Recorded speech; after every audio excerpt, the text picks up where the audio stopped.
Radio Generation News. Good morning, I'm Winnie Maganga. The government has launched an investigation after reports that bodies buried at Langata Cemetery from Nairobi Funeral Home may belong to street families. Gender Cabinet Secretary Hannah Cheptumo said her office is taking the matter seriously and has started working with relevant agencies to find out the facts. She said investigations are ongoing to determine the identity of the deceased, including their age, gender, cause of death, and other relevant details. The government says 1.5 million employed Kenyans earning below 30,000 Kenya shillings will be exempted from paying payee tax. Speaking in Meru on Monday, Mbadi said the proposal will be included in the Tax Laws Amendment Bill, which will be tabled in Parliament ahead of the Finance Bill 2026. He said the move follows consultations with President William Ruto, adding that the government wants to ease the tax burden on low-income earners. We have agreed with His Excellency the President. He has directed me to take to Parliament a proposal. I'm not even waiting for Finance Bill to come. And by the way, how many Kenyans are salaried? About 3,065,165 Kenyans. Out of these 3 million, 1.5 million Kenyans are earning 30,000 shillings and below. 30,000. So we have said government should come for my money and leave the person who is earning 30,000 alone. The Bungoma County government is under scrutiny over failure to remit statutory deductions and pay allowances and pensions to its workers. Governor Kenneth Lusaka faced tough questions from senators while explaining why employees who served under the previous administration are yet to receive their payments 3 years later. The Senate Public Accounts Committee has also urged county officials to prioritize clearing pending bills amounting to 2.6 billion Kenya shillings.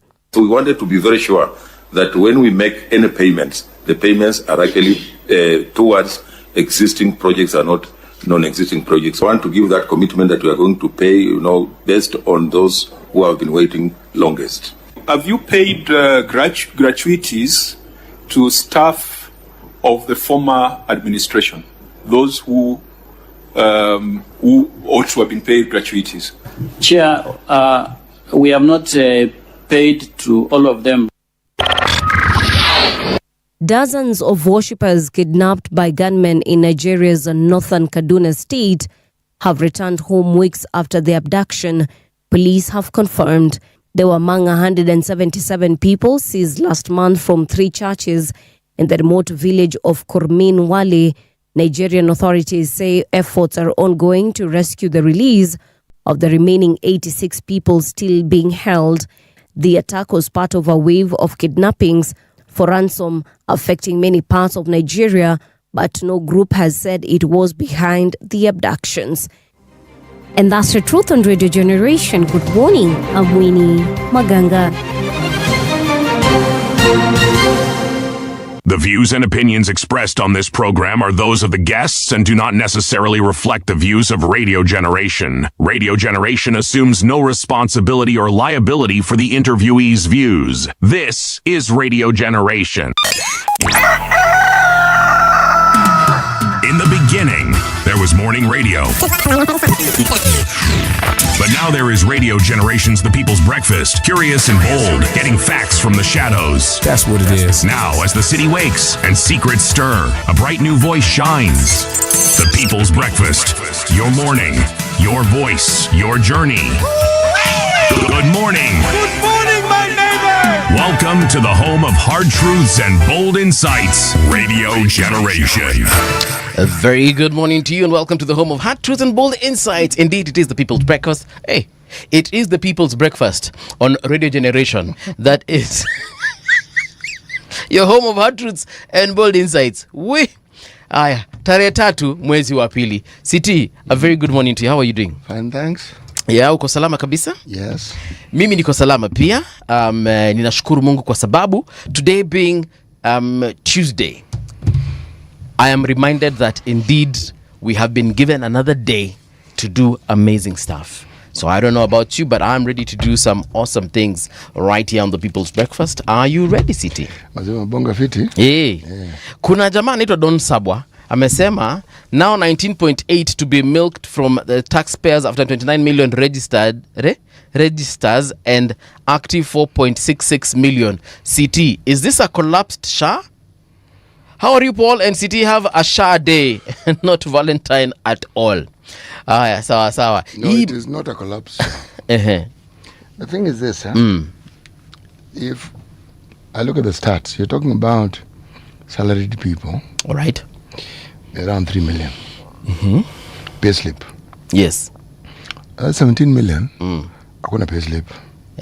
But wanafanya kazi. Ndio. Kwa mfano. Ndio. So the question one should ask is, what do we need to do to optimize on SHA? What do we need to do? Yes. Because if we do optimize on SHA, it will work splendidly. The thinking behind it makes SHA very progressive. Yeah. You fall sick, you go to the hospital, you register, you pay, it's activated. Yes. Unheard of. But that is unheard of so long as it works. Ndio. And it works. There are 2 services within SHA. Yes. Critical and chronic illnesses, public health, which is paid for by the government. Okay? Yes. Again, SHIF is the former NHIF. For the government to be able to pay for this, you need to ask the question, where is it going to get the money to pay for this? I have determined that the perspective I would have is, and this one I'm inspired by Dan Okwiri. Yes. I will say what is wrong, but I'll also think of what can be done to make it work. Yeah. Dan Okwiri was here yesterday and mambo alisema about KQ, about the Kenya Aviation Authority. Industry. Yes. Basically, everything he said about what is ailing our aviation industry got me into deep thought. And I was like, we have an amazing cash cow called Kenya Airways. We do. We have an awesome cash cow called Jomo Kenyatta International Airport and all the other airports that are all over this country. We do. Lakini kama hatuzitumii, we might as well just wait for that cow to die.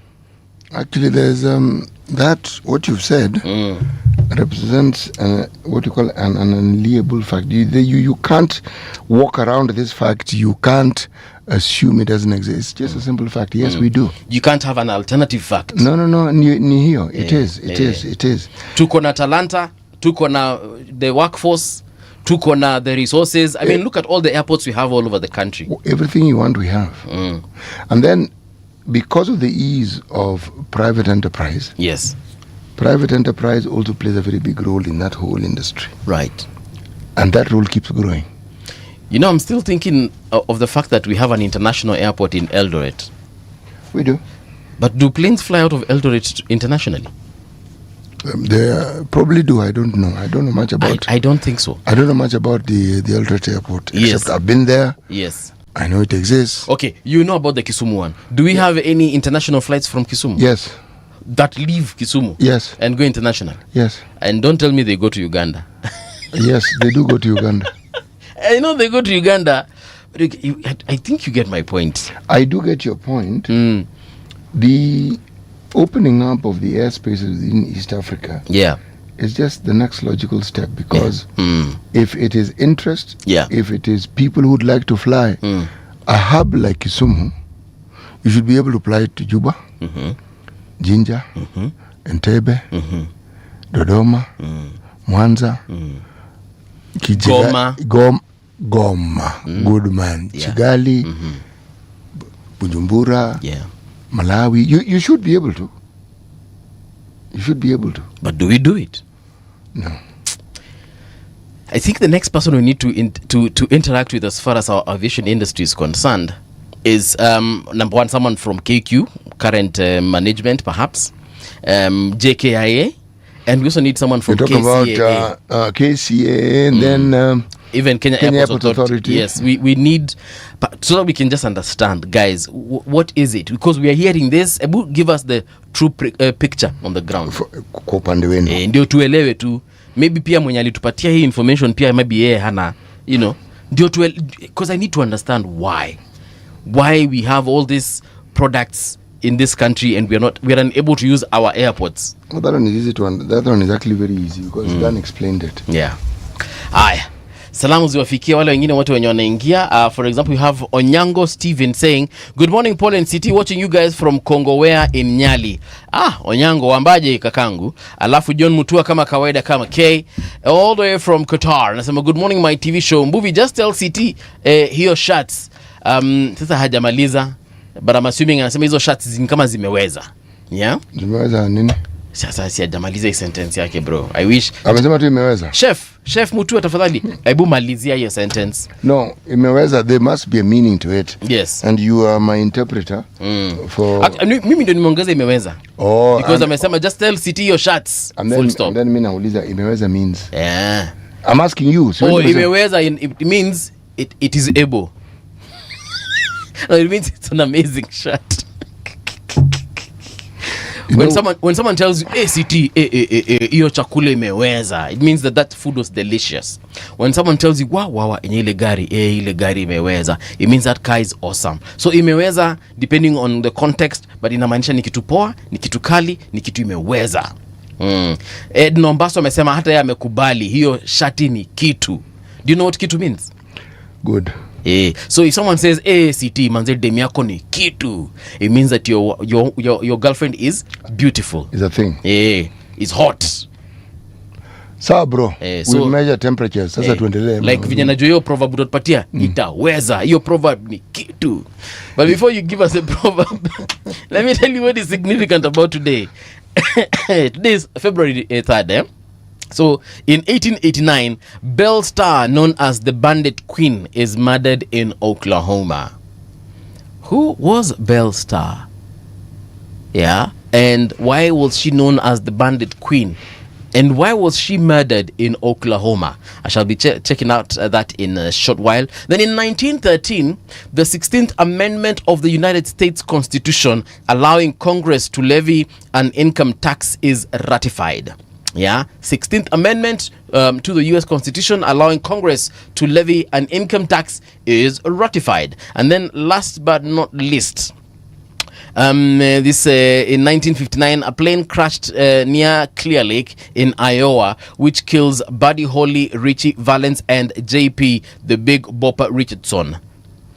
And they say that this is the day the music died, in 1959. But the lady again was? Belle Starr. Bandit Queen? No, Bandit Queen wachana huwa alikuwa tu kabandito. So this is the 1959 one. The plane crash. So a plane crash near Clear Lake in Iowa kills Buddy Holly, Richie Valens, and JP the Big Popper. Yeah, JP the Big Popper Richardson. And they're saying that is the day that music died. Yeah. So the lady is it Buddy Holly? You should listen to the music that lady used to sing. Yes. Okay. Are we talking about classical music? I don't know the genre, what it's called, but it's one of these heart-tagging music. Yes. Fascinating to listen to. Heart-tagging. Unasikia, unaona inavuta moyo. Ile inakufanya ufeel paragasha. That I think is what it does. It paragashas you. Yeah. So according to Google, wanasema American singer, songwriter, and a musician who was central and pioneering figure of rock and roll. So mziki ulikuanga ni rock and roll. As I said, mimi pia na mziki bana, genre saa zingine zanisumbua bwana. Lakini mzee alikuwa anatwanga mziki. Twanga mziki vyema sana kwanza uimbaji. Baba. Hawa ndio walipioneer huu mziki unajulikana kama rock and roll. Na yule dada ambaye alikuwa anaitwa Belle Starr. Okay, huyo mama yeye alikuwa ni kiongozi wa watu ambao utaalamu wao ilikuwa ni kuiba farasi. The horse thieves. Why were these horses at that time were, like the in thing? Remember there was valuable stuff, yeah. That was the era of gang slingers and stagecoach thieves. You're talking about the year 1848 to around 1888. Yeah. And you heard of the Jesse James gang, the James Younger gang, all mambo you heard of sheriffs like White, majina ambao unaweza tukupata America. Na kadhalika. Well, she belonged to that era. Yeah. Now, as I said, walikuwa ni wezi wa nini? Wa farasi. Yes, in this modern day angekuwa mwizi wa gari. Sawa basi. That is what is significant about today, and of course you've heard about Bellstar all the way from Oklahoma kule Americana. Haya City, tupatie methali yetu ya siku ya leo. Insema nini? Bado tuko Cape Verde. Cabo Verde. Wale wajamaa wanaongea Kiportuguese. Whoever tells the truth is chased out of 9 villages. Why 9? Why specifically? Because that's a very specific number. Fanya hivi Mbona anafukuzwa katika vijiji 9? Acha nirudie, fanya hivi. Tunga methali yako. Weka vijiji 11, sawa? Ama 7. 7. Hii ni yao, sawa? Na wako na 9. Whoever says the truth is chased out of 9 villages. Yes. Okay. I'm trying to figure this one out. My wits are not giving in. When we get guests here, we will ask them what they think, isn't it? Tunaanza hao wengine ambao tutakuwa nao. Yeah. Tutauliza. Na kama unatusikiza and you've understood it, why don't you let us know what your thoughts are, your interpretation rather, on that one. Whoever tells the truth is chased out of 9 villages. Yes. Okay. Quite an interesting number there. There you have it. John Mutua, do you know what it means? Onyango Steven, any idea? Don Sabwa, do you have any idea what City is talking about? 9 villages, why 9? Anyone from Cape Verde, please let us know. Meanwhile, let's get into this thing that we call our amazing website, that is radiogeneration.co.ke. And our first story takes us all the way to actually in Kenya, and it's written by one Tani Wanjiko. So even if Tani ametuambia asubuhi ya leo, Raphael Tuju exits Azimio Secretariat as Philip Kisia takes over. Why has he left? Tuju formally conveyed his decision through a letter addressed to Kenyatta, confirming that he had already briefed the coalition's top organs earlier in the day. So Raphael Tuju, if you guys remember him, first of all, he started off as a news anchor. And he was actually an amazing one. You know, he was one of those Kenyans ulikuwa unamsikiza, you would think that the news is being read by a British personality, because he had this accent to it. He would read news and you'd say, hapana, hiyo news just mwana Mkenya. But it's because these are the kind of folks who were trained in the early days of Voice of Kenya. When we still had lots of white people within our ranks as far as our broadcast was concerned. So yeah, you can understand even the training is more or less similar to the kind of training that watu wa BBC World Service wanakuanga na. But yeah, anyway, so he has exited Azimio Secretariat. Perhaps he is looking to vie for a seat with a different party. I don't know. However, he was an MP for Arieda at one point, right? Then when wakati wa TNA, when was it TNA or was it after TNA? He was the Secretary General, but in terms of, he was given a ministerial position. His ministerial position was without portfolio. Remember when he was a CS? Lakini surely hiyo position ilikuwa ya kazi gani? Msijui. Akapatiwa ka portfolio ambako akana portfolio. So he was a cabinet secretary without portfolio. Interesting times we live in. And then so he has decided to exit Azimio. City, why do you think he has left?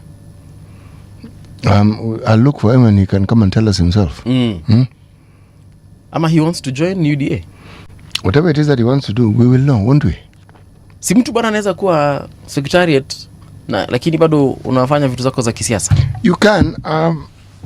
You heard me say this on many occasions. Some of the, this political prophecy business is a tricky one. There are so many reasons why somebody would want to quit. Yeah. And I certainly am not privy to the reasons. And since the person's alive and well, and is somebody I know, so I will contact him and ask him to come. Imenikumbusha pia Elio Dowalo akiquit juzi kutoka nafasi yake ya deputy State House Chief of Staff. Let's call him advisor. Yeah. But he was a deputy chief of staff, to the president. And he quit and said that he wants to do what? And to run for president. So part of his manifesto amesema ya kwamba ata reduce VAT from 16% I think to 5%. Wala amesema hivyo? Eliud Owalo. Why doesn't he just scrap it off altogether? Then he said he will reduce the housing levy from it's currently 1.5%. Akasema ataitoa from 1.5% to 0.5%. See, why don't he just remove it altogether? So nikasema these are very interesting promises that you've made to Kenyans. Kwanza hapo kwa VAT, unajua VAT inatusumbuanga sana. But also VAT is one of KRA's biggest earner. VAT haisumbui. The question you want to ask is, what do you want to achieve? Either by lowering it or by hiking it. Yes. If there are those who argue that if you want to get, or you want to benefit from the numbers, okay, then you make something affordable to many. If VAT is reasonably priced, there are people who will pay it without an issue because it won't eat into their profit margin. It used to be 18%, by the way. 16. So if we look at the Kenyan population who actually apia wakati wa COVID it went down to I think 10%. I could be wrong on the 14%. Yes, it did. Yeah. And when it did, something strange also happened to our budgeting and to our revenue. Revenue increased. Actually, it did. During COVID? Yes, it did. Yeah. And strangely enough, we actually lived within our means during COVID because there's nobody lending us money. The strange thing is the economy stabilized because the government reduced its levies and taxes, believe it or not. So when somebody tells you they want to increase taxes, you ask him, why? The evidence that this will raise more revenue, unapata wapi? Because we have evidence that when you lower it, you collect money more. Comes in more. Yeah, we get more money rather. It's more reasonable. So when people make statements about what they want to do with financial tools, you say it, we have to ask. Mimi wacha nifikiria kama Mkenya sasa on this Rafael Tuju situation. Wacha nifikiria kama Mkenya mwenye ako pale kwa ground, mwenye anakula njugu. Okay Mr. Ground, tuambie. Wacha nikwambie kitu moja kwa sababu unajua sababu gani Rafael ametoka. Unakumbuka Eliud Owalo akitoka pia. Si huyu ni Mjaluo na yule mwingine ni Mjaluo. So Eliud Owalo ndio Mjaluo wa UDA, Rafael Tuju ndio Mjaluo wa nini? Ndio Mjaluo wa United Opposition. Asmio. So these guys, I'm thinking they are. Eliud Owalo is going to look for the Luo vote for the Kenya Kwanza government. Rafael Tuju is going to look for the Luo vote, and I'm putting it in quotes here. Luo vote for the United Opposition. That's my layman Kenyan kind of Mutuamira thinking. Let me ask you a question. Yes. There are things that we say in Nairobi. There is a group of people who keep calling themselves the middle class. I'm not sure whether that thing called the middle class actually exists. I have had people telling me I'm in the middle class. I have to disagree with them. Me, I know I'm poor. So this thing of being in the middle class, me, I don't understand. I know I'm poor. So says the person who buys breakfast for everyone in the office every morning. But I'm poor. Kwani, you don't know signs of poverty? Look, ukinunulia watu hapa masausages asubuhi ni signs of poverty, eh? Enormous poverty. Carry on. So, Mr. Poor Man. Thank you, sir. Yeah. You see, when you say you want to get votes for someone, or if I take this mirage chewing view that you've just given us, yes, what makes you think the president can get those votes himself? I'm not saying that he can't. No, and neither am I saying. That's why I'm asking the question. Okay, so he can actually, because at the end of the day, all he needs to do is campaign. But I'm just thinking this. It's one of those political things I don't have a name for. Do you know? Yeah. How the common mwananchi views these affordable houses. Forget this middle class view and forget the strain on the pay slip and what have you. For a second too. Yeah. Do you know how the so-called middle class and the mwananchi in the rural and or peri-urban, do you know how they view these things? To be honest, no. They can at least find what they call modern houses they can afford. And for some people, they know they have a skyscraper in their backyard. Okay. Development has at last come. The view that a person who doesn't live in major towns and doesn't belong to the middle class, yeah, the way they understand these points or these issues that the government promotes as having been in progress is very, very different. And as things stand, there are more in terms of numbers. Yeah.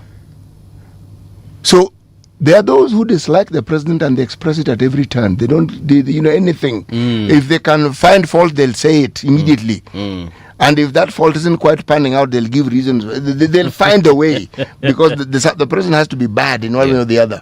Okay. That view isn't shared by these people who are not in these big towns. Yeah. They see the president very differently. Yes, they do.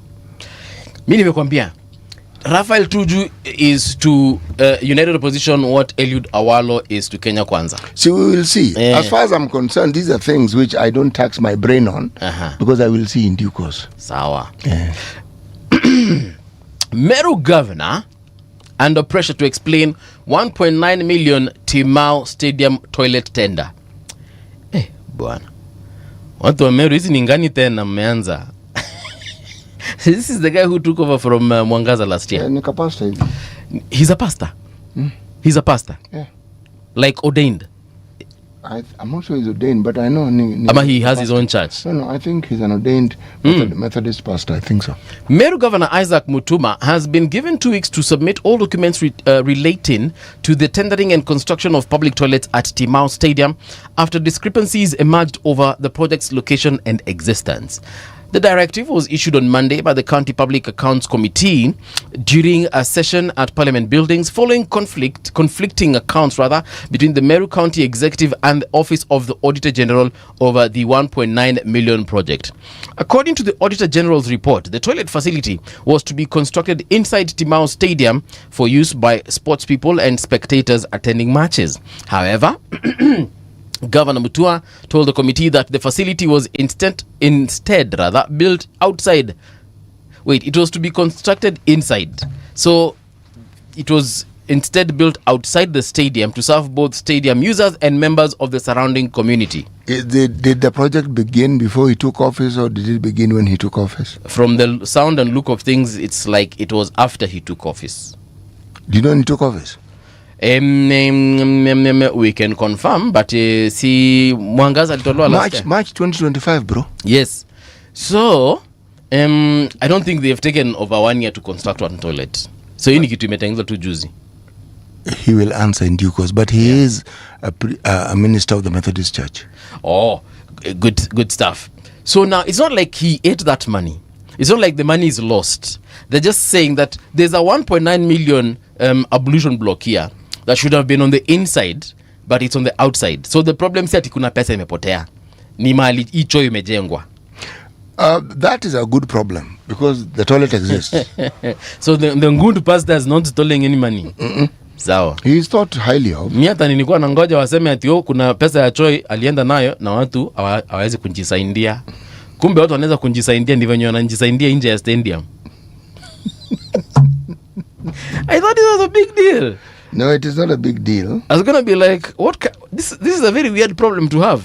No. Yeah. I have seen weirder problems where somebody opens, a county governor opens a same ablution block. Yeah. And the signpost for that particular toilet is bigger than the toilet. Where is this? I'm not going to say. I may be blamed for this hate speech.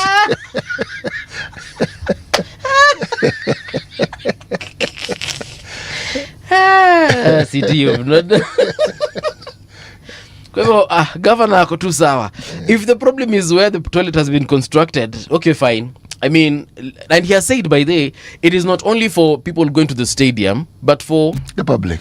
The public, and I think that's a good thing. Because by the time somebody is an ordained priest, that person is very public-minded. Yes. Sababu icho, how many times will people go in to watch a match? See, there has to be a match. Yeah, for them. And the match is not every day. Yes. But people pass by the stadium every day. The community needs to go to the toilet on a daily. Yes. So charge them 5 bob if you must. Hii kidogo niko na governor. Acheni kusumbua unjamaa bwana. Kama choo imejengwa. Ingekuwa ni pesa imepotea hapo tungeulizana. All right, so let me just tell you more stories that you can get here. United Kingdom revokes accreditation of Russian diplomat after expulsion of British envoy. You know what tit for? And you remember a couple of weeks ago, actually before Christmas, we said we read somewhere that the European side of the continent is preparing for war with Russia. Well, they're on standby. When they start the wars, we will know. Kama wanangoja. Someone was actually explaining why President Trump is so keen on acquiring Greenland. And to be honest, I am not supporting this whole issue of taking someone else's country, taking people's land. I am definitely not for it. But I kind of understand what President Trump is trying to communicate here. What is he trying to communicate? Greenland is placed strategically at a vantage point whereby, assuming if bad Russia were to attack the United States and were to attack Europe, Greenland is actually at a very strategic position to defend both continents. That is the continent of America and the continent of Europe. Did Greenland start existing when Trump became president? No, it did not. So why has it suddenly acquired significant interest that wasn't there before? What I'm against is him wanting to take Greenland by force and making it part of America. What I think he should do is just have a conversation with Greenland, aka Denmark here also, and just tell them, guys, is it okay if we place X number of troops? Because they already have troops in Greenland. They have a base there, called Greenland. But they can just renegotiate with Denmark in Greenland and the people of Greenland. You must remember that this is not a president who has a mind of his own, as people assume. Yeah. This is a president who has oligarchs plotting, charting, and controlling his every move. Yes. And there are people who have interest in Greenland. It's not necessarily him. So instead of him being very antagonistic and very... He doesn't have much of a choice, given the problem this man has. Okay? Cases in his own... I mean, this is a president... Akona kesi kotini baba. Na sio zile mzuri. Zake kwanza ni zile mbaya. Yes, sio ati aligonga gari. Kubaka sijui watu. Yes, basi ndio hivyo. Sasa kuna jamaa mmoja alikuwa anaitwa Epstein. Mazee mshangao sana bwana. Yeah. Tabia zile mbovu. There are things which even thinking about you shudder. And over a long period of time. Sasa huyo mtu kama wewe unafikiria wale ambao their main interest is to try and determine how it is they can make more money. This is a perfect president for them, because this man has skeletons heaped upon skeletons, heaped upon skeletons. Yes. Wahenga walisema mwiba wa kujidunga hauna pole. Ani hapo wajua si walimpigia kura sio? Hao ndio walimchagua. Basi ni wao. Sasa wadili na yeye. Ni wao. The evangelicals ambao pia walimsupport sana. The narrative, these are people who stood firm against what you call moral right. Kuna jamaa walikuwa wanaitwa kama Jerry Falwell. Walikuwa nasukuma hiyo agenda sana. Naam. Kwamba you must this usifanye hii. Hizo zote. The things that the man has been accused of are the things the moral right spoke against. But these same people, or the generation that was born from these fellows whose mantra was moral righteousness, they have changed tact and they've changed narrative. It's one of forgiveness. Okay, tumeelewa huyu jamaa mazini, lakini unasamehe.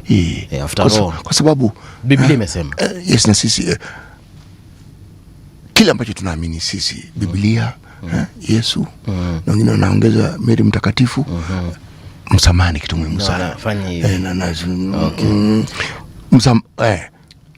The MAGA movement, which is Make America Great Again movement in the US, has inspired another similar movement. They call it what? Far left, far right, what? Hizo vitu zao. As they have inspired another movement in the United Kingdom, and it is calling itself Unite the Kingdom. Yes. Whereby they actually saying, you see, the way for MAGA is all about, get these immigrants out of here, or sijui hata wabritu wameze story. Wameanza yao sasa, kwanza yao ilianza huko late last year, huko September kukuja hivi. Wameanzisha inaitwa Unite the Kingdom. And I'm telling you, there are some rich Americans, billionaires, funding it, including Elon Musk. But Elon Musk, msimamo wake tunaelewa vizuri. It's not something that is very complicated. Yes. He actually addresses them via satellite, video calls, and whenever they're having their rallies. Unless this was photoshopped. What does it tell you when you have a president in the White House or Oval Office, whatever it's called? Na jamaa ameenda pale na mtoto wake mdogo wanapiga story. Amesimama juu ya ile. I mean, just take your mind and picture. Hiyo nini unaona? Do you know that desk that the child alisimamia, it's called the Resolute desk. That desk is over 400 years old. I'm trying to explain to you and you've understood it perfectly. Right. So hiyo nakwambia, huyu jamaa mazee, kuna watu wamemshika mahali nyeti, okay? Na wanamsukuma vile wanataka. Haya. Wakenya wenzangu, tuombea Amerika. Let's check out this situation that we call the traffic on the roads. Traffic. So, this is what they're saying about Ngong Road. This is what I'm seeing about Ngong Road. Let me just refresh this to ensure that I'm getting the latest information. Oh yeah, so here we are.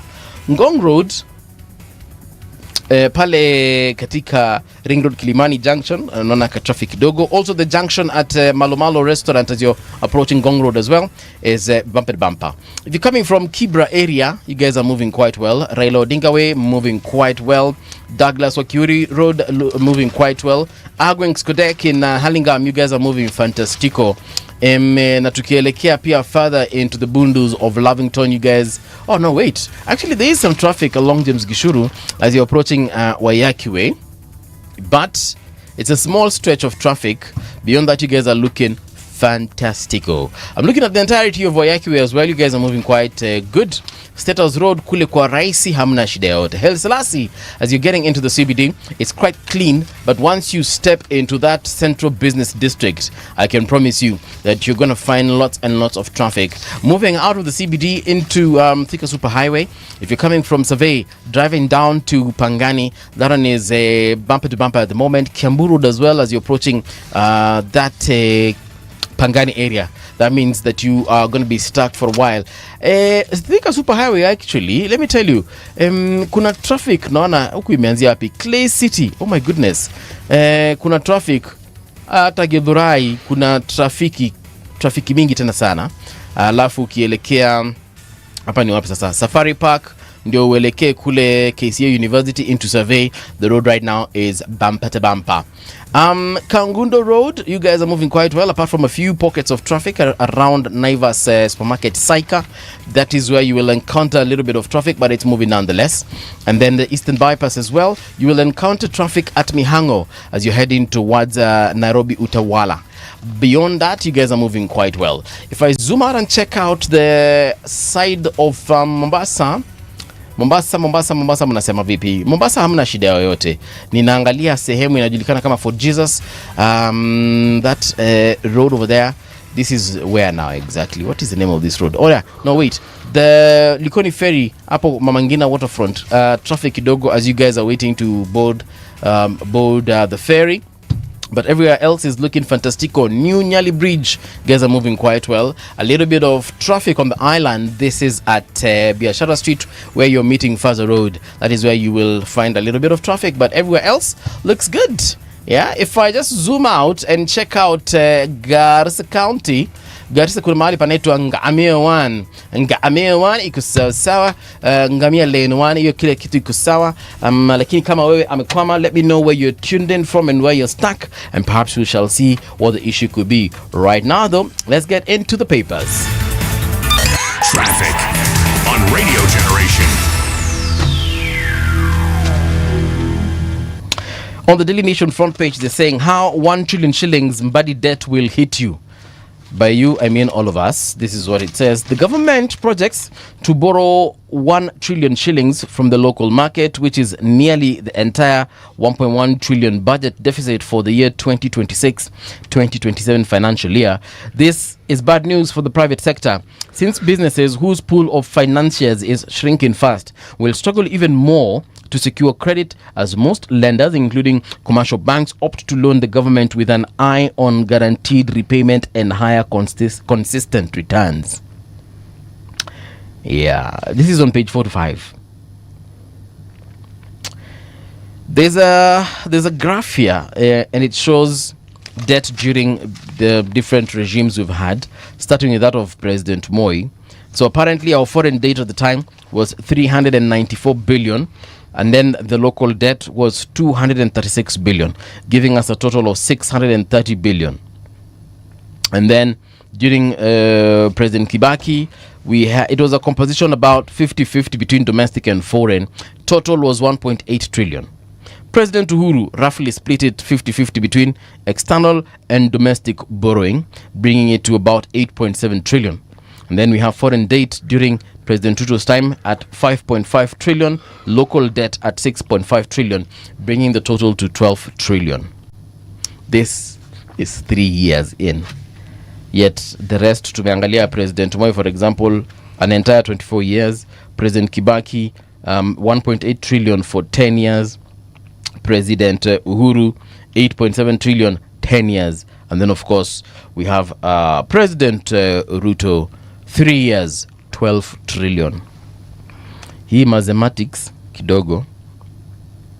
The 12 trillion, is it 12 trillion that the Kenya Kwanza government has? Of course, it's borrowed from the previous government. It's carried over. Carried over, yes. So wenye hawakulipa ile libaki kidogo inaongezewa kwa huu. Oh no, kule tulitoka na 8 by the way, just so that 8.7 trillion. Sasa ukiongeza ama tukiminus so inakuja roughly 3.3 in a year. Amejaribu. Because at that rate, yes. So kila mwaka ni trillion moja, sio? Inaongezeka tu hapo hivyo, tunaongeza tu tunasema so tukifika 5th year itakuwa 5 trillion, sio? Which means if we give another 10 itakuwa 10 trillion, sio? Naam. Even more. Kwa hivyo wanasema hivi, Kenya's loans burden has risen to over 12 trillion and higher than the recommended ceiling. Higher than the recommended ceiling. Underline recommended, State sued over chaotic boda rain amid matatu strike. This is what happened yesterday. Your job is safe, Oburu tells Kindiki over power sharing talks. How is it safe?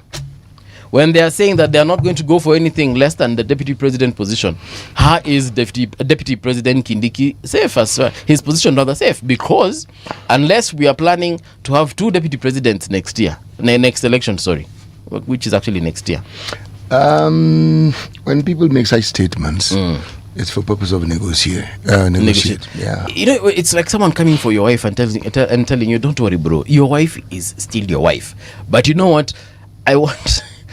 I'm coming for your wife, but don't worry, bro, your wife is still your wife. You know, the example makes sense, but remember, what is it that determines a partnership in the politics arena? Yes. It is power. No, it is said you have to have something that you bring to the table. That's what he said. So what is ODM bringing to the table? My question is this: what is this thing that whoever it is in ODM will bring that Ruto can't get for himself? What is it? What does he need the other people for? Because we're discussing optics here. And this desire and the bargaining for the number 2 slot. Yes, sir. ODM is a political party, and its manifesto, like all manifestos, go to great lengths to explain how it is they're going to better the lives of the people. So how does the life of the citizens of Kenya, how does the life of those who have supported ODM change if they get the deputy president? How?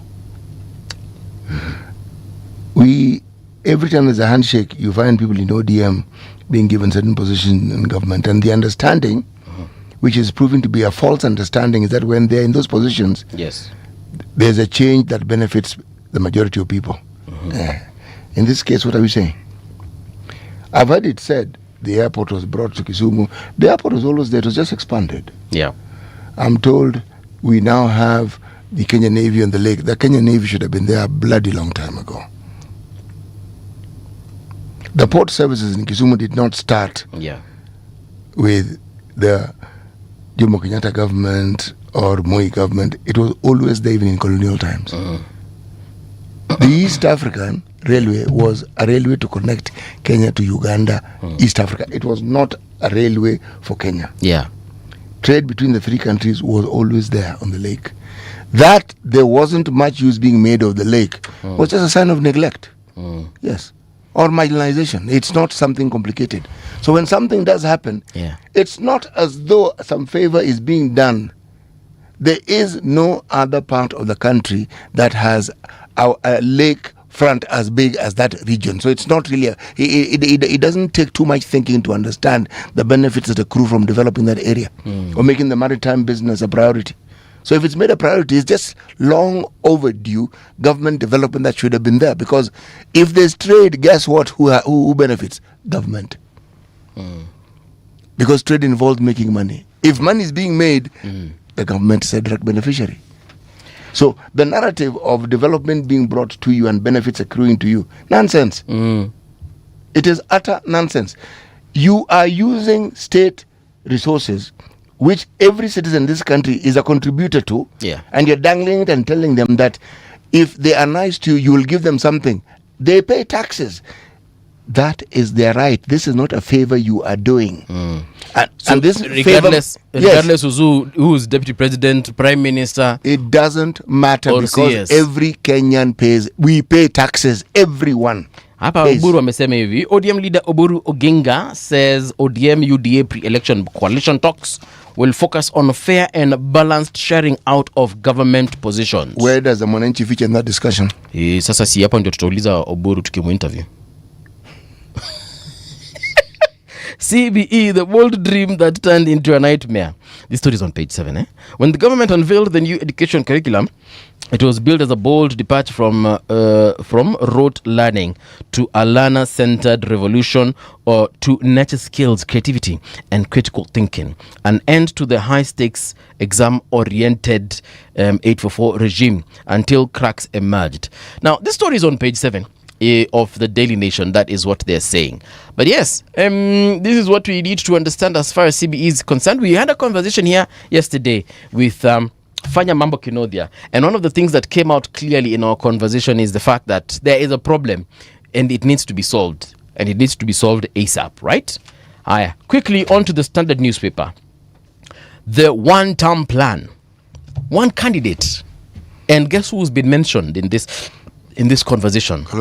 Former president of Nigeria, Olusegun Obasanjo. Olusegun. Yeah, Olusegun. Nimesema? The point is Obasanjo ako hapa Yes. Acha sasa nikwambie kile wanasema. Hata Ole pia liko hapo, hiyo inatosha. Acha nikwambie venye Obasanjo wamesema juu yake.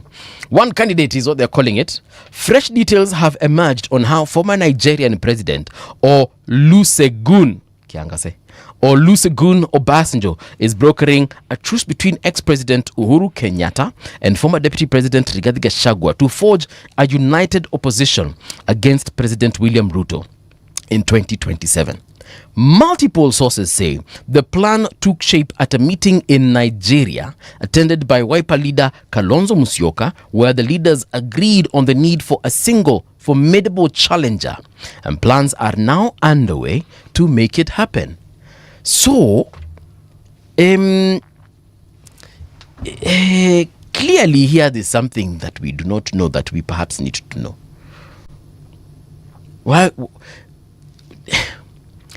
For a very long time, we have been seeing Kalonzo and Rigathi Gachagua together.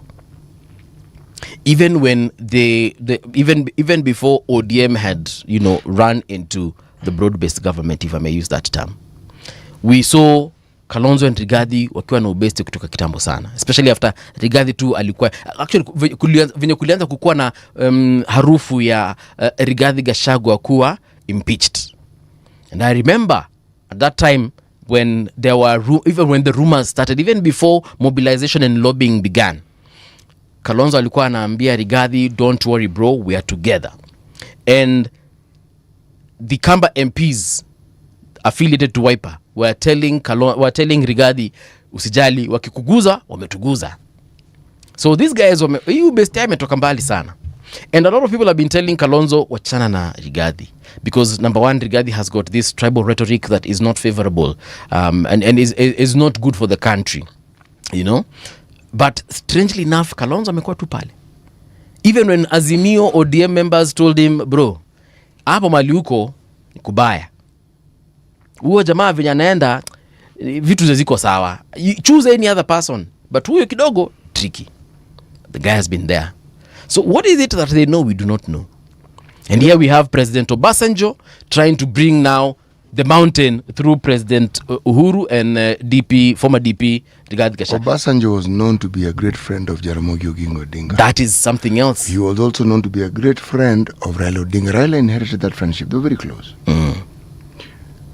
Kalonzo Musyoka supported Raila Odinga in 3 electoral cycles. Very true. Now, if the ODM brigade need to consider this, that the 5 attempts this man has supported, even when Raila chose Martha Karua as running mate, Kalonzo still supported Raila Odinga. That cannot be ignored. You know, there's one thing Kalonzo said that time that Raila was now choosing his running mate before he settled on Honorable Martha Karua. Kalonzo alimwambia usiponichagua bro, hii election hauioni. And of course, Karua was chosen. And even after Kalonzo saw that perhaps, and this is just me thinking out loud, even when he saw that this is a sinking ship, he's still stuck there. That wasn't a sinking ship. When you lose by a margin of 200,000 votes, that's not a sinking ship. Sinking ship is when it's overwhelming. You get 30%, the guy gets 70. Hapo unajua yenyewe ilikuwa sinking. Mazee, hakuna mali ulikuwa naenda. Okay? I am simply saying that loyal, steadfast support over 15 years is not something 20 actually. To ignore. No, you don't. Because if you do ignore, then we'll make a judgment call on you. What sort of people are you who do not recognize that sort of loyalty and support? That question has to be asked, number one. Number two, Rigathi Gachagua and the politics around him, in my mind, is not as simple as we sometimes make it. Because, ask yourself, there's a question we ask here. What does the president benefit when Rigathi Gachagua is attacked? Tear gas and all. Precisely. Rigathi definitely benefits. Okay? So why do we see the repeat performance? If you take the view that the president is behind it, why does he keep being mentioned in something that actually increases Rigathi Gachagua's popularity? What are they doing? Because there's the narrative of they are trying to assassinate Gachagua, they're trying to, but Gachagua is getting more and more popular, and an assassination attempt has been mentioned. Okay? What if I took this view and said, I think it is a long game to popularize Gachagua. Because he is gaining popularity. That's for sure. With everything that we hear, he's gaining popularity. To what end? Because now, that was my next question. When you say a long game to popularize him, who's playing this game? Is it Rigathi? The name of the president keeps being mentioned in the attacks. So I'm going with that particular narrative. Okay. And I'm saying, what if the whole understanding is to popularize Rigathi, because he's being popularized? And then last minute we see a Kenya Kwanza ticket with President Ruto and his former deputy president.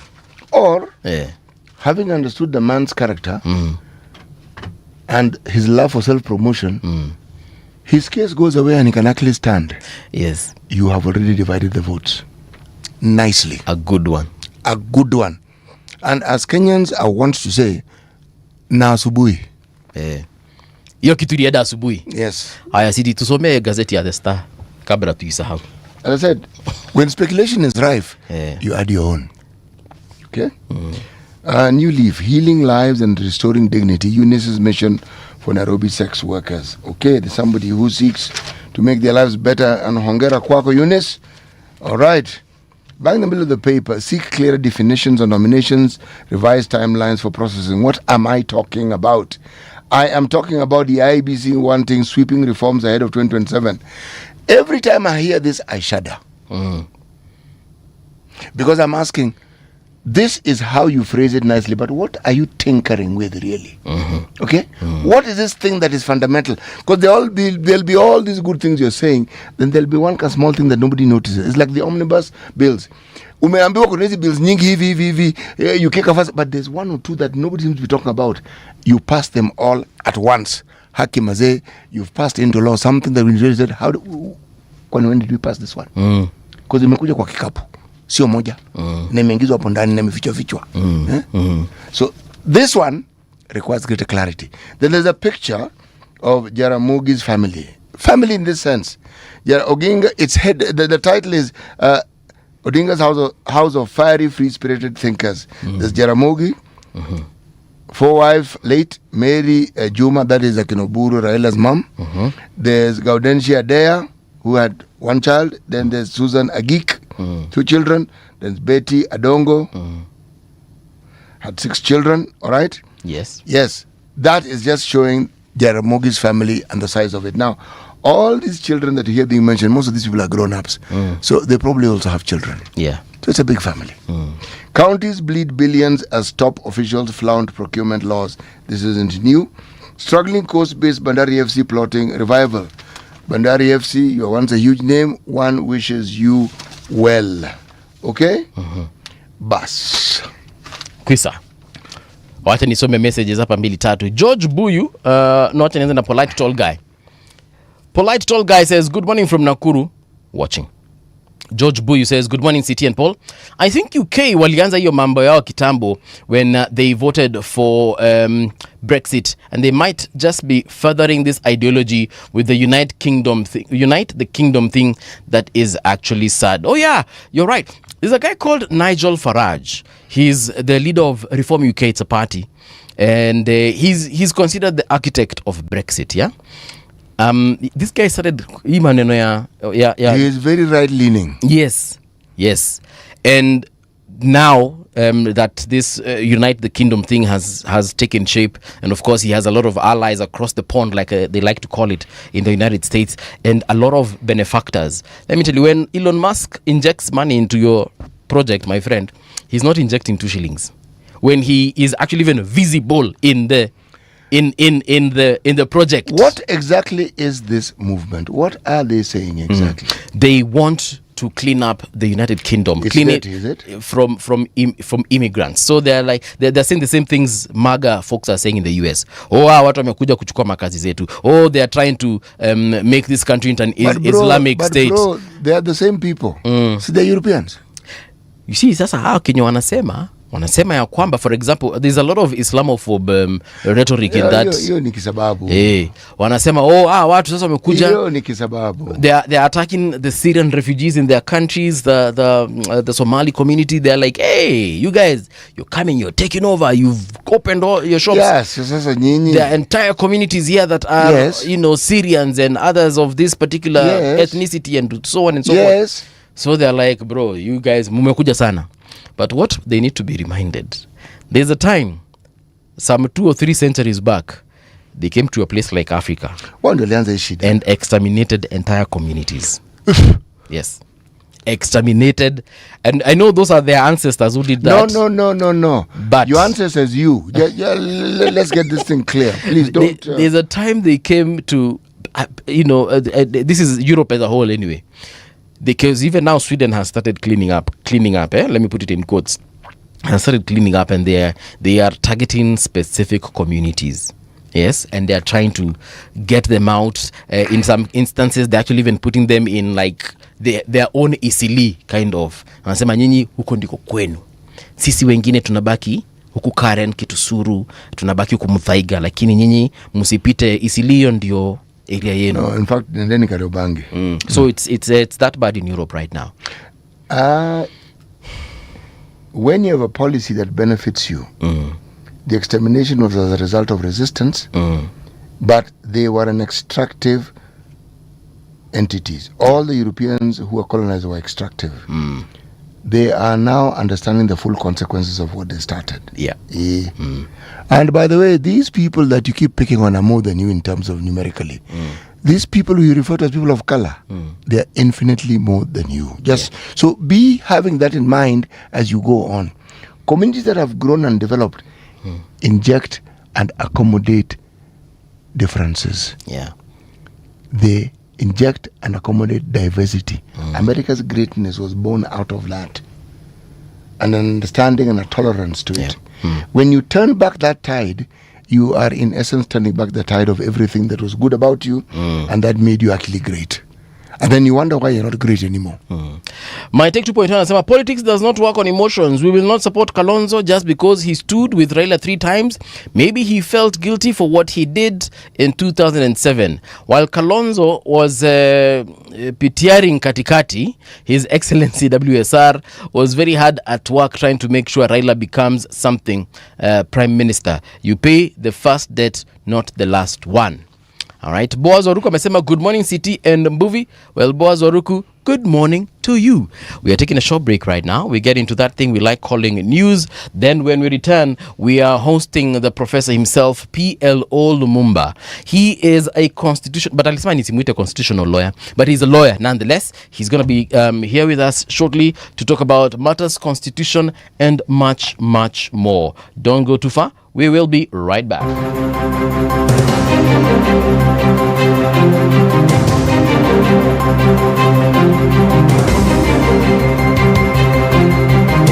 This is the Radio Generation News. Good morning, I'm Winnie Maganga. Matatu owners have announced plans to hold a nationwide strike every Monday until the government addresses what they describe as persistent harassment of public service vehicle operators. The announcement came as commuters were on Monday morning forced to walk to their destinations after a section of Matatu operators withdrew services and blocked key roads in protest. The operators are protesting against alleged violence, including attacks and touching of vehicles by border riders. Here's the Matatu Owners Association boss, Albert Karakacha. We will be on the streets on Monday again until the government can listen to us. And what we are telling our passengers, that is customers, we are sorry for what has happened, but we are trying to fight for your rights because we know very well if the vehicle is banned and it has the passengers, all of them will perish.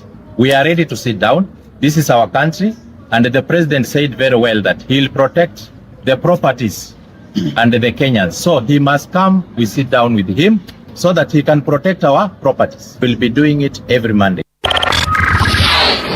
County governments have signed a long-awaited collective bargaining agreement with the Kenya Union of Clinical Officers, ending 8 years of negotiations. The deal is being described as a major step towards improving labor relations at the county level. As part of the agreement, a special committee has been formed to oversee its implementation across all counties. And I think the challenges that has faced us, we attribute it to fragmented decision making, and we will encourage that the council governors can anchor a structured system under the council governors that can handle the issues of the HR, so that at any time a decision making can be actually be able to help us avoid the industrial action that has been ongoing. If we have hurt anyone in this process, naomba mtusamehe. The state is taking national ID registration services closer to the people with special focus on border counties.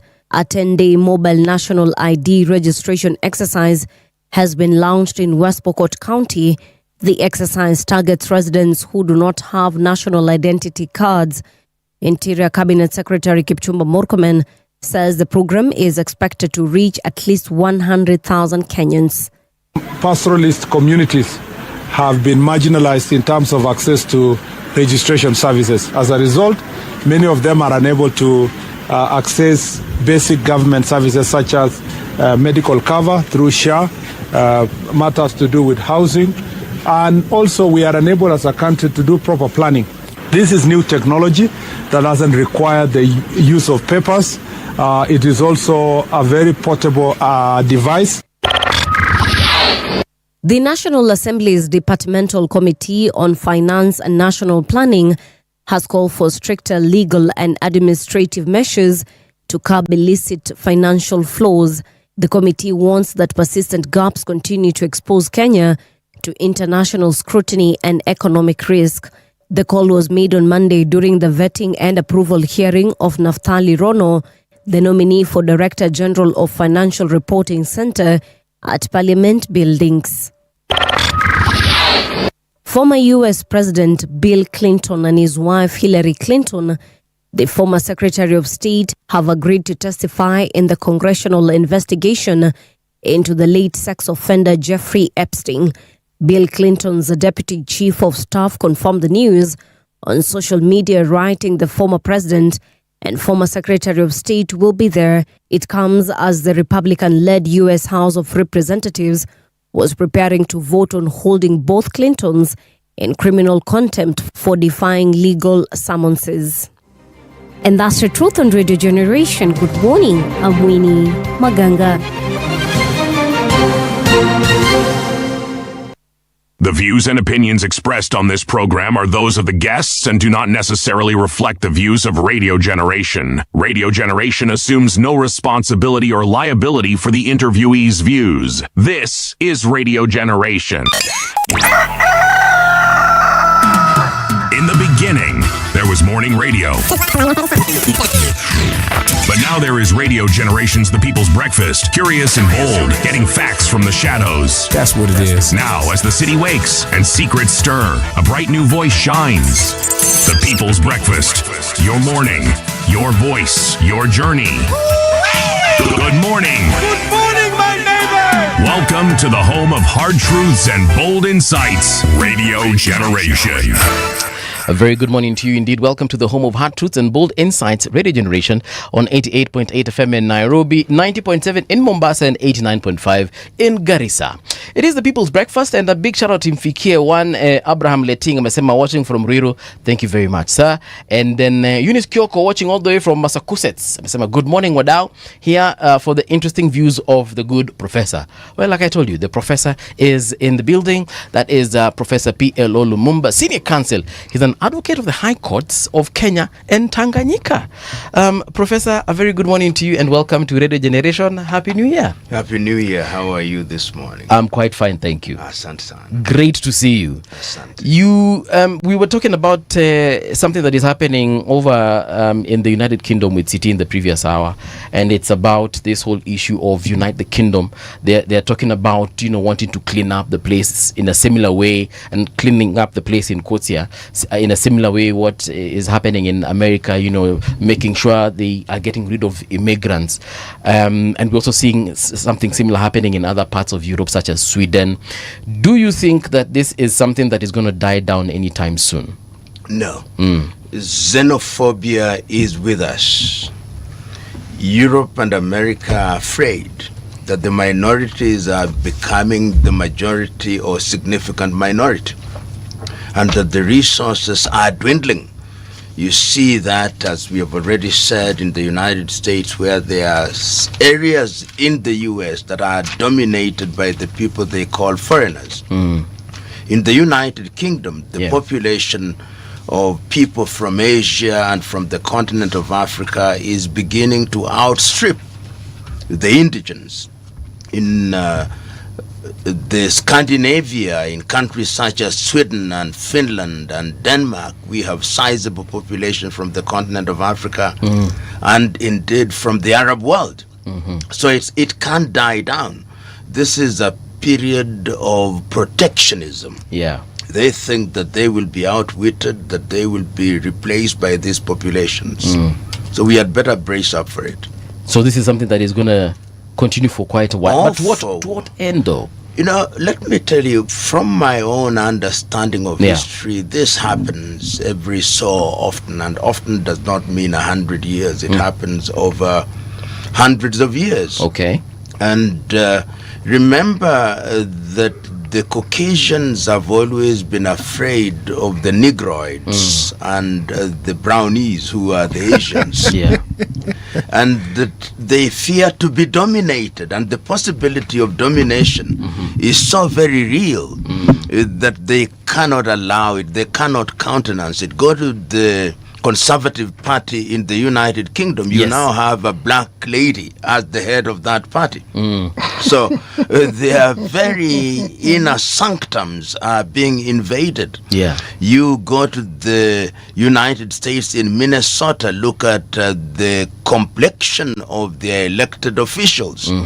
You go to areas which are occupied by the Hispanics, you see the rise of the Hispanics.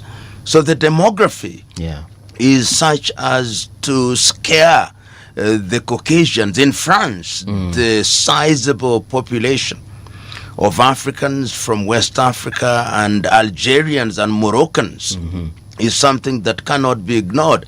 In Finland, the Somali community. So it is protection, it is fear, and it will only end when the Caucasians hold the view Okay. They are at the top of the food chain again. Is it such a bad thing having blacks all over the world in positions of power? Is it really a bad thing? It's not a bad thing. Actually, it is a terrible thing. Yeah, but who's asking the question? That is the question. Who is asking that question? From your perspective and my perspective, it is not a bad thing. In fact, I hear some said it is our time to dominate them because we were dominated. But when they ask that question, the Caucasians, it is a terrible thing. How can these people whom we dominated, who we think are inferior in the unguarded moments, come here and begin to dominate us? They are even beginning to question the whole idea of one person, one vote. So that is the reality. Okay. And it's a reality that is giving birth to what I call a neo-apartheid.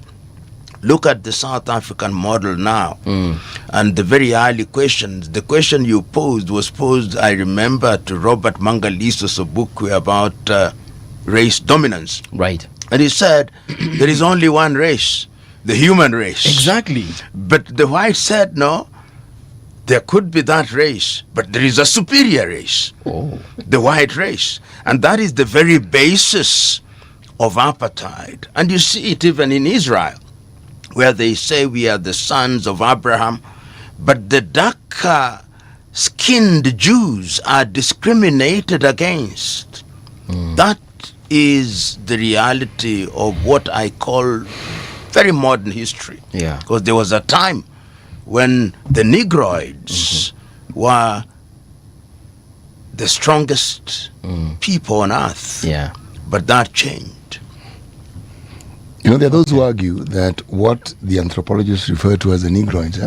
Now, let me just clear it. Yes. This is a 19th century anthropological classification. Absolutely. And there are those who argue that it's now outdated. The people we refer to as Asians, light to brown to dark, some Yes. were called Mongoloids. Yes. I've actually heard of that name before. Yes. This is what... No, there is a medical classification that refers to somebody who is a Mongoloid. Yes. But that is a condition of deformity that follow people at birth. Okay? That's not it. The similarity comes in a facial feature and the slanting of the eyes, which they say belongs to a certain group of people in that Asian area. All right. And then they're Caucasian. Okay? What we consider white. Yes. Now, the thing about the classifications are always used as a point of departure to explain and to entrench dominance that you want to impose. Correct. Okay? Every community on earth has it. Every. Within the so-called nations that we call tribes here, yes, you will find people who speak the same language, same ancestry, same background. They are people, they will always have something negative or derogatory to say about them. And is the othering of others. Yes. Today, for example, we called ourselves Bantus or Nilots. Who called us Bantus? They were European anthropologists, Crozalara and others. Yeah. Say, oh, these are Bantus, therefore they are Bantus. This followed the Nile, therefore they are Nilots. So our description of ourselves, it was imposed by others, not by ourselves. No. We refer to ourselves in different terms from the ones which were now imposed upon us. The ones that we were given. Yes. Yeah. I go and I look at South Sudan, for example. Yes. The people whom we famously call the Dinka don't call themselves Dinka, they are Jing. Yes. The people whom we call the Nuer don't call themselves the Nuer, they are not. The people whom we call Shiluk call themselves Ocholo, because this is how they call themselves. But over time, we've gotten used to how the Europeans referred to us. Yeah. And we have adopted them as... We've embraced whatever the classification that they brought upon us. You know, when you said Nilots, it's because of the River Nile. It hit me and I was like, do I remember being taught that in school? Maybe not. But it makes a lot of sense that, yes, indeed, it is a lot of Nilots actually, live along that river. Okay. You see, the terminologies have to suit the people who create the terminology. Kweli. All right? It's like, for instance, when we heard of individuals who came from England, to be specific, or the UK, discovering certain geographical features on the continent. Mount Kenya. And Lake Victoria. They found people there. It's like the rest of us were blind. Yeah, to actually discover. Yeah. If you are to understand that term in its entirety, it means nobody else prior to you had come across it. That's a discovery. Yes. Kilimanjaro, you discover it. Yeah. The first white person sees it, it's a discovery.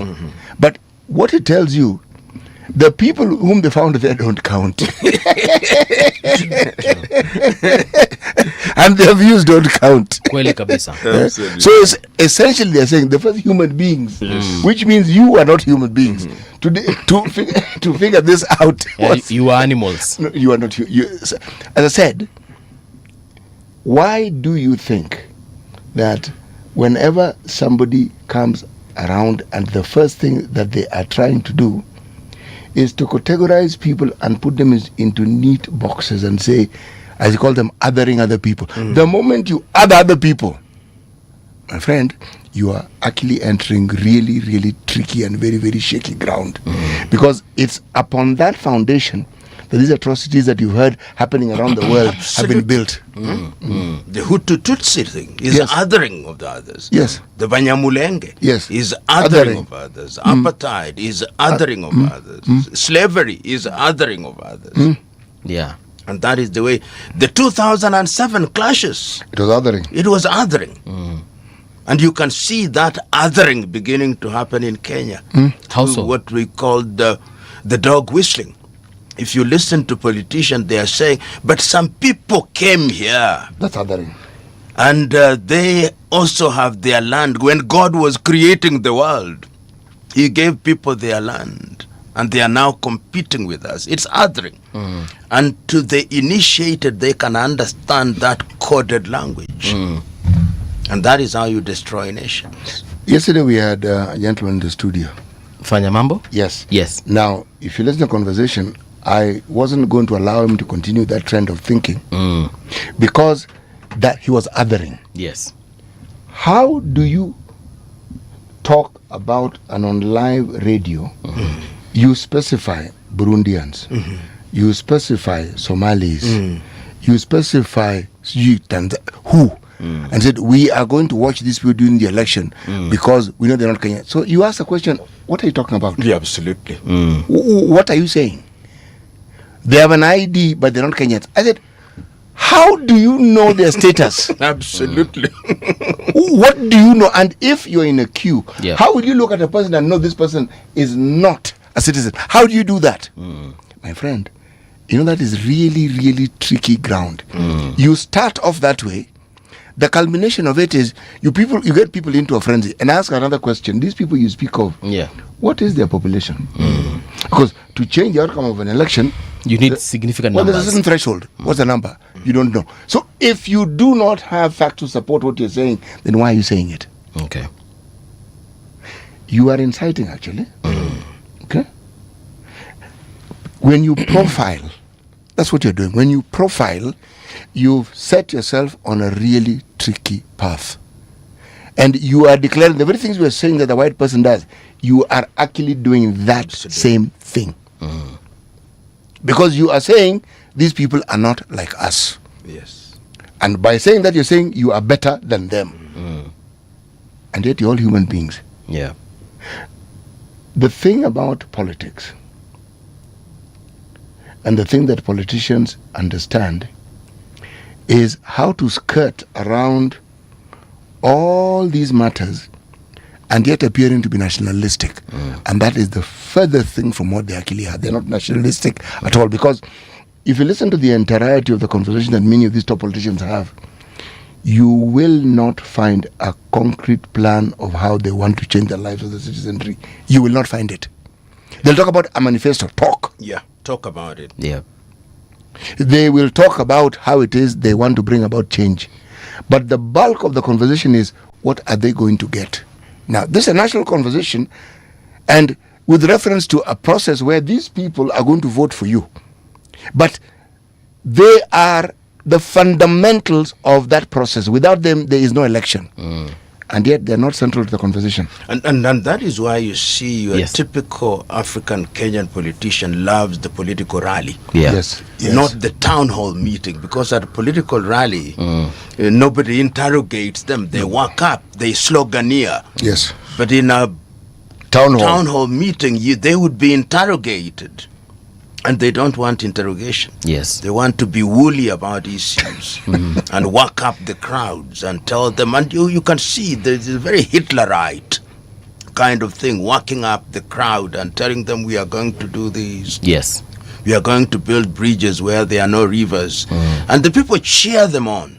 And unfortunately in Africa, it is one of the things that is destroying the continent, almost if you look every part of the continent, because the gap between the promises and delivery is becoming wider and wider. And the people are beginning to wake up. The scales are beginning to fall off the eyes of the people. The wax is beginning to melt. Right. How it pans out, nobody knows, but we can already see in different countries the reaction, particularly of the younger generation. Prof, a couple of days ago, I think it was last week or maybe the week before, we saw Wiper leader Kalonzo and several other people, including Honorable Martha Karua from the opposition, meeting IEBC. And their main concern is the credibility of the elections of 2027. Do you think there is reason for them to worry? Is there reason for the country to worry because of this particular sentiments that the opposition has?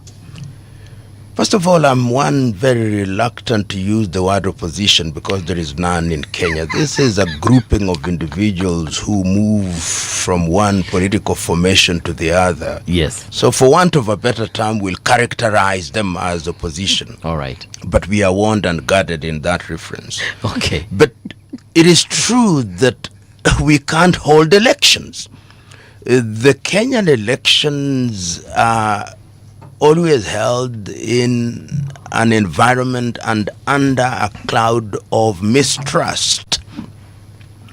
And those who are in opposition are afraid that the individuals who are presiding over the process are actually beholden to the incumbent administration. Yes. Which has merit.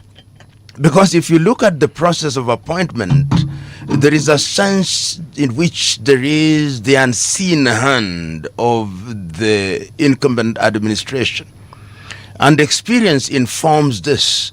But this is not something that is going to be resolved by demanding this or that. We as a people must have faith in our institutions and in our processes. Unfortunately, between now and the month of August 2027, that is not going to happen. I tell people that the very reason why we print ballot papers in Europe and other places, because we don't trust each other. Africa is the only country where the cost of printing a ballot paper is more than the cost of printing currency. You have security features in your ballot paper. And it is true that even the EV itself does not have faith in itself. Right. And you could see it in the elections that were held, the mini elections that were held. Their kits fail because they do not know where they are made. And the tendency of the rest of the world is that when you are supplying things to Africa, you make them cheap and almost non-functional. And I can guarantee you that in the election in 2027, almost half of those things will fail. And there will be accusations of rigging. So there is merit in, number one, restoring confidence in our institutions. There is wisdom in ensuring that we have processes that are verifiable. And that is why it was said, I think it is the case, the Maina Mokiai case. Yes. That the site of determining ballots is at the polling station. Because when you do that, you are then able to verify stream by stream, and you have your party agents. Then we introduced this thing called the tallying center, that once you've done all those things, Form 34, then it is C or B, then it comes to Nairobi. Bomas has become notorious for that. That is when you aggregate. But I believe that we can mitigate that by ensuring that we announce the results from the polling stations, and that is then tallied. If we do that, every Kenyan who is a citizen will actually be in a position to tally the result without the midwifery of the IEBC at Bomas. It is easier said than done, but I believe that if we want to have credible elections, then that is doable. And that will take away the argument, for example, and I've heard some of the individuals who support the current administration saying that if the votes are not enough, we'll add them. They are saying that on national television and on radio, and they are saying that they will add them on paper.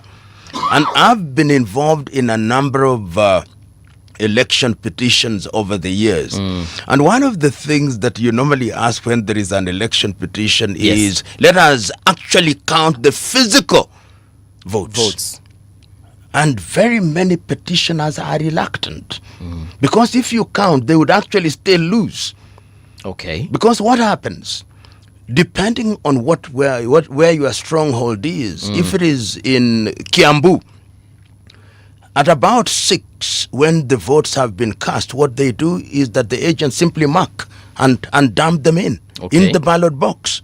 And that therefore tells you that if you are in Kajiado and the registered number of voters is 40,000, you can only mark up to 40,000.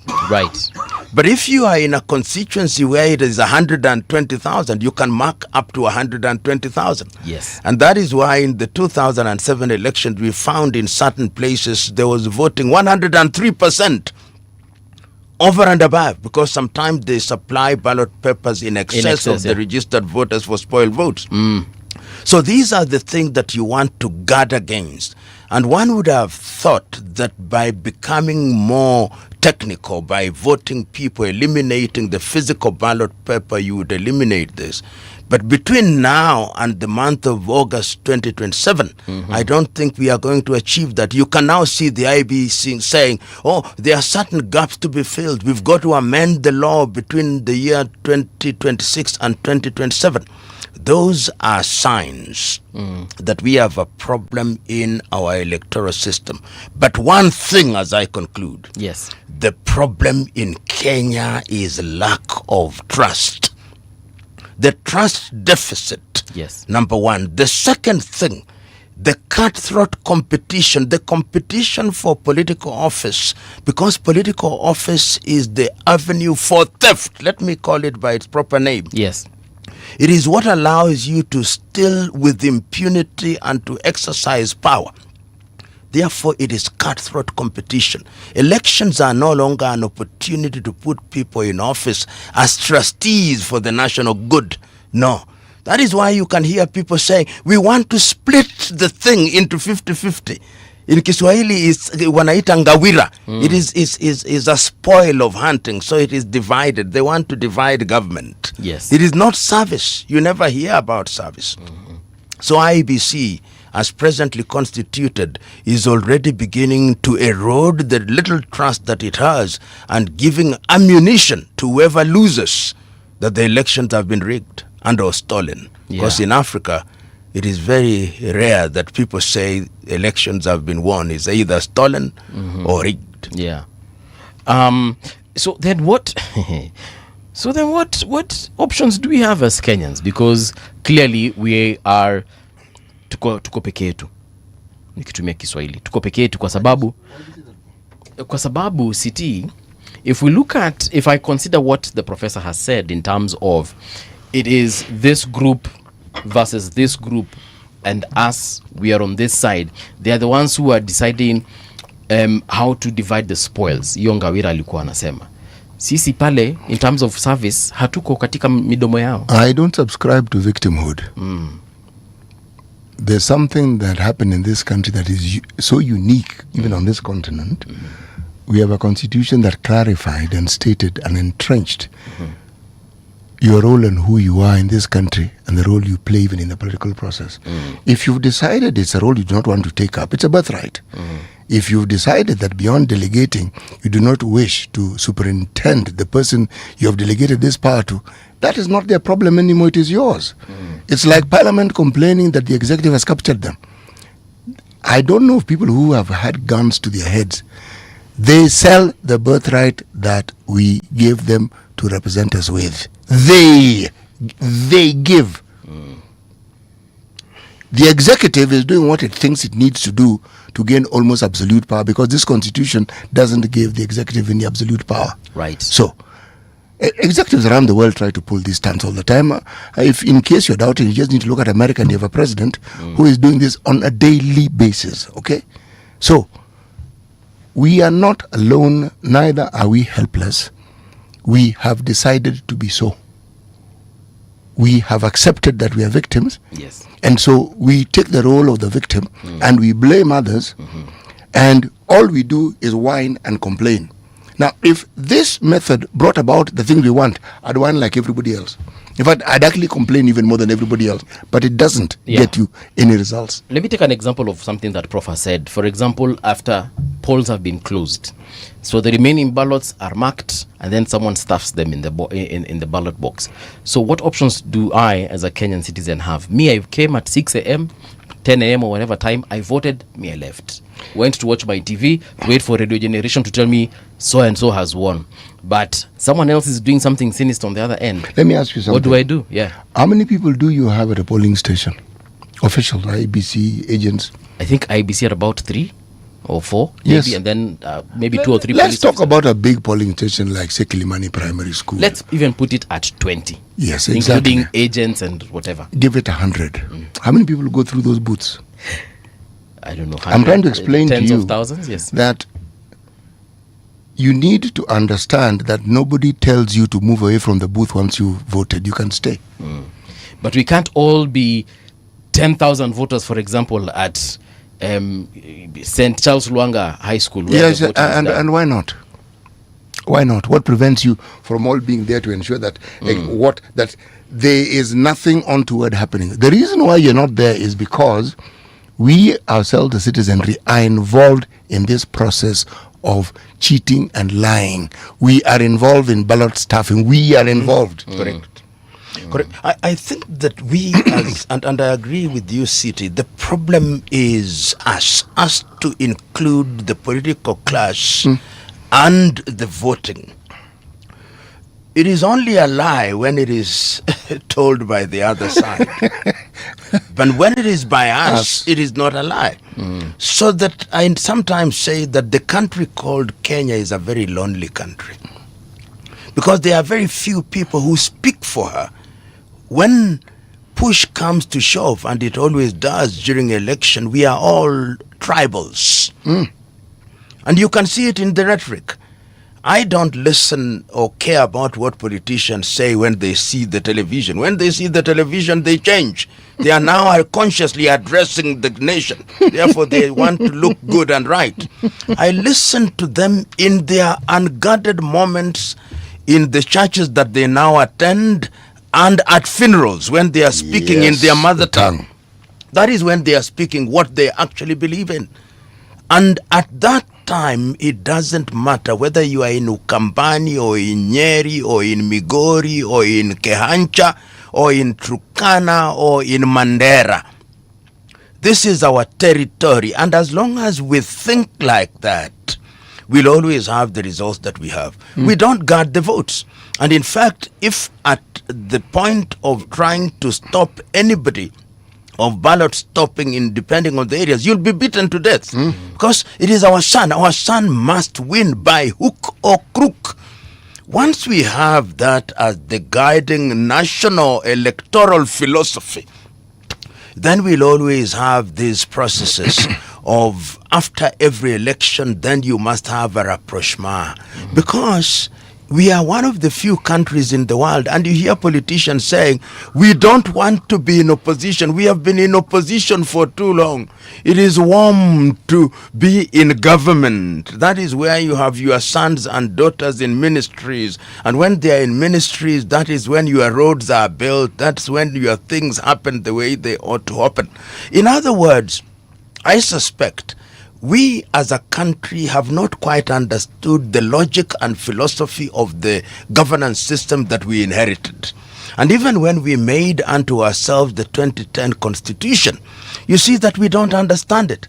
That is why, for example, if you permit me, yes, we run out of the constitution and go to things like BBI or NADCO. The things that they are talking about are actually in the constitution.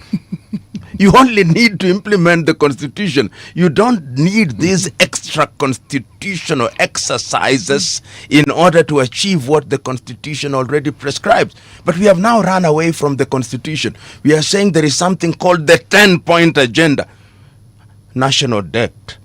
Do you have a 10-point national agenda in order to take care of the youth?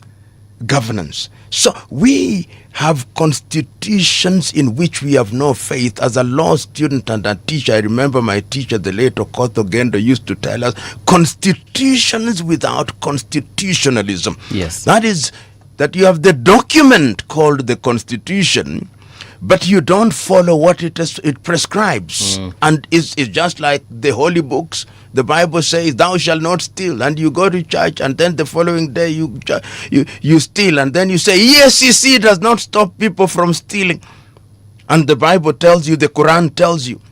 So we as a people must wake up. Political consciousness of the people. The reason why countries in other parts of the world, including the Singapore that we now love, are where they are, is because there is national consciousness. In Singapore, you can't even drop a bottle on the road. You'll pay a hefty fine. You can't spit. You can't spit on the road. You can't cross the traffic light. Discipline is what has made them what they are. Here, we say we want to go to Singapore. Now I'm told Singapore is actually not the destination. Canaan is.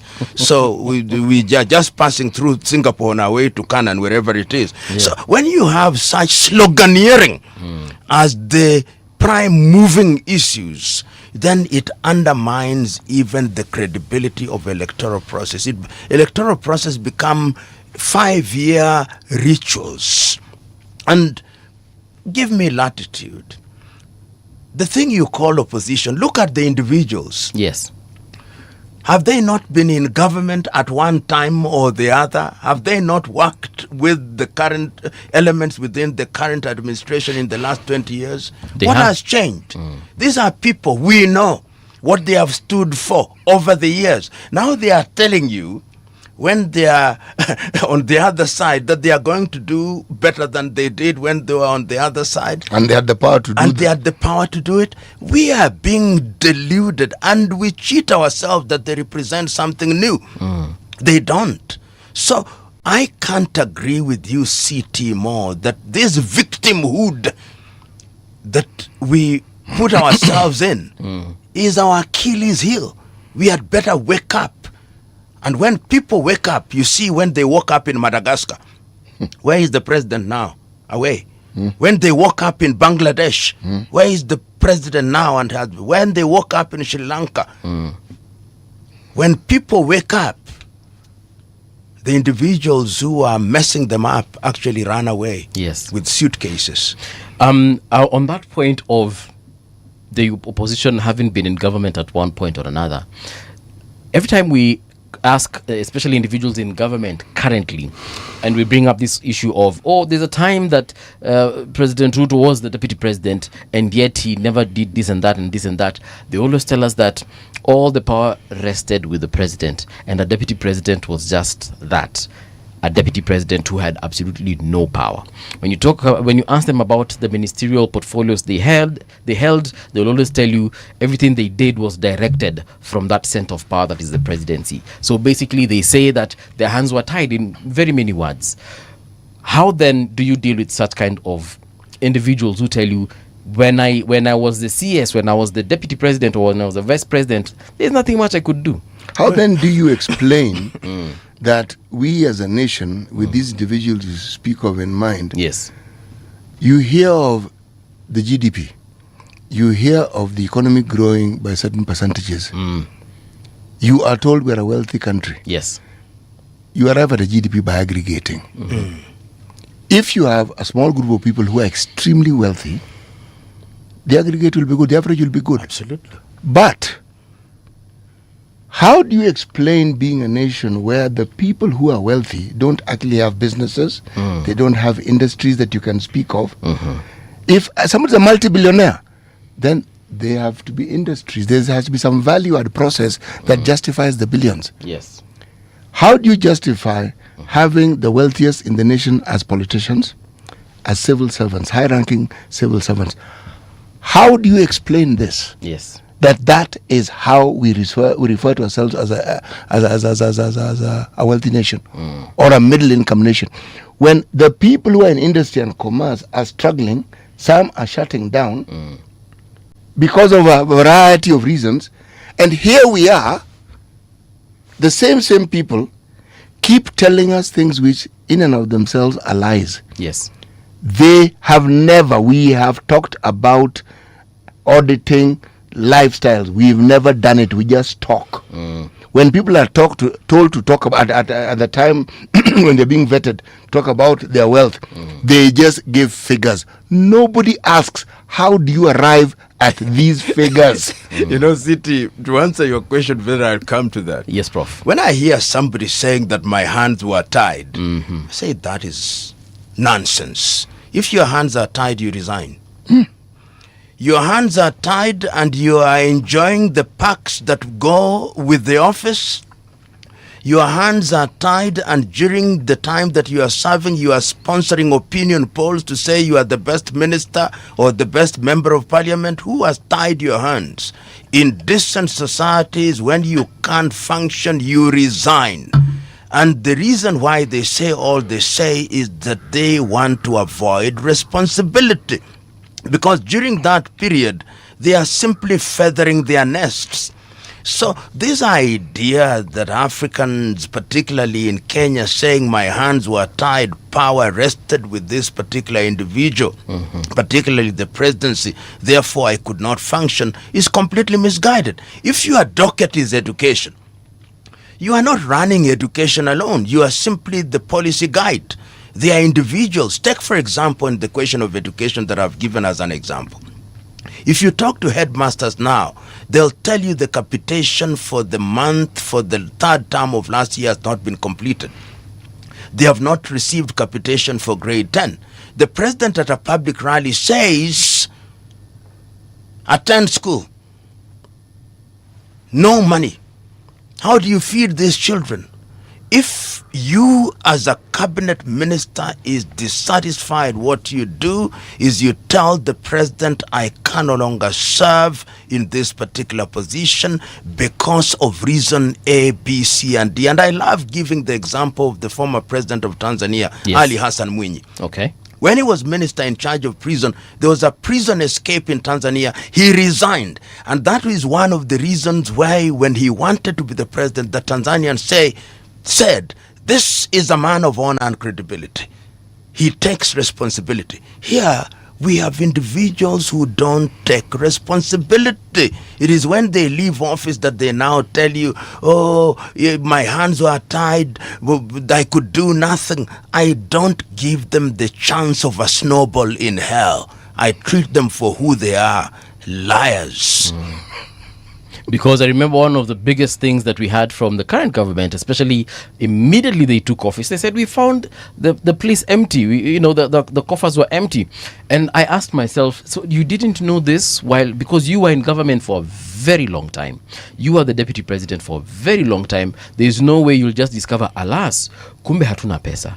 That one is... Why didn't they tell us when they were emptying the coffers. When they were there, as long as they thought that they would not be removed, they did not shout. Now that they are, and that is, and I don't think, that is why sometimes I have a problem with individuals who only shout when they have left office. When they were in office and it was all rosy and their mouths were full with the goodies, they never said anything.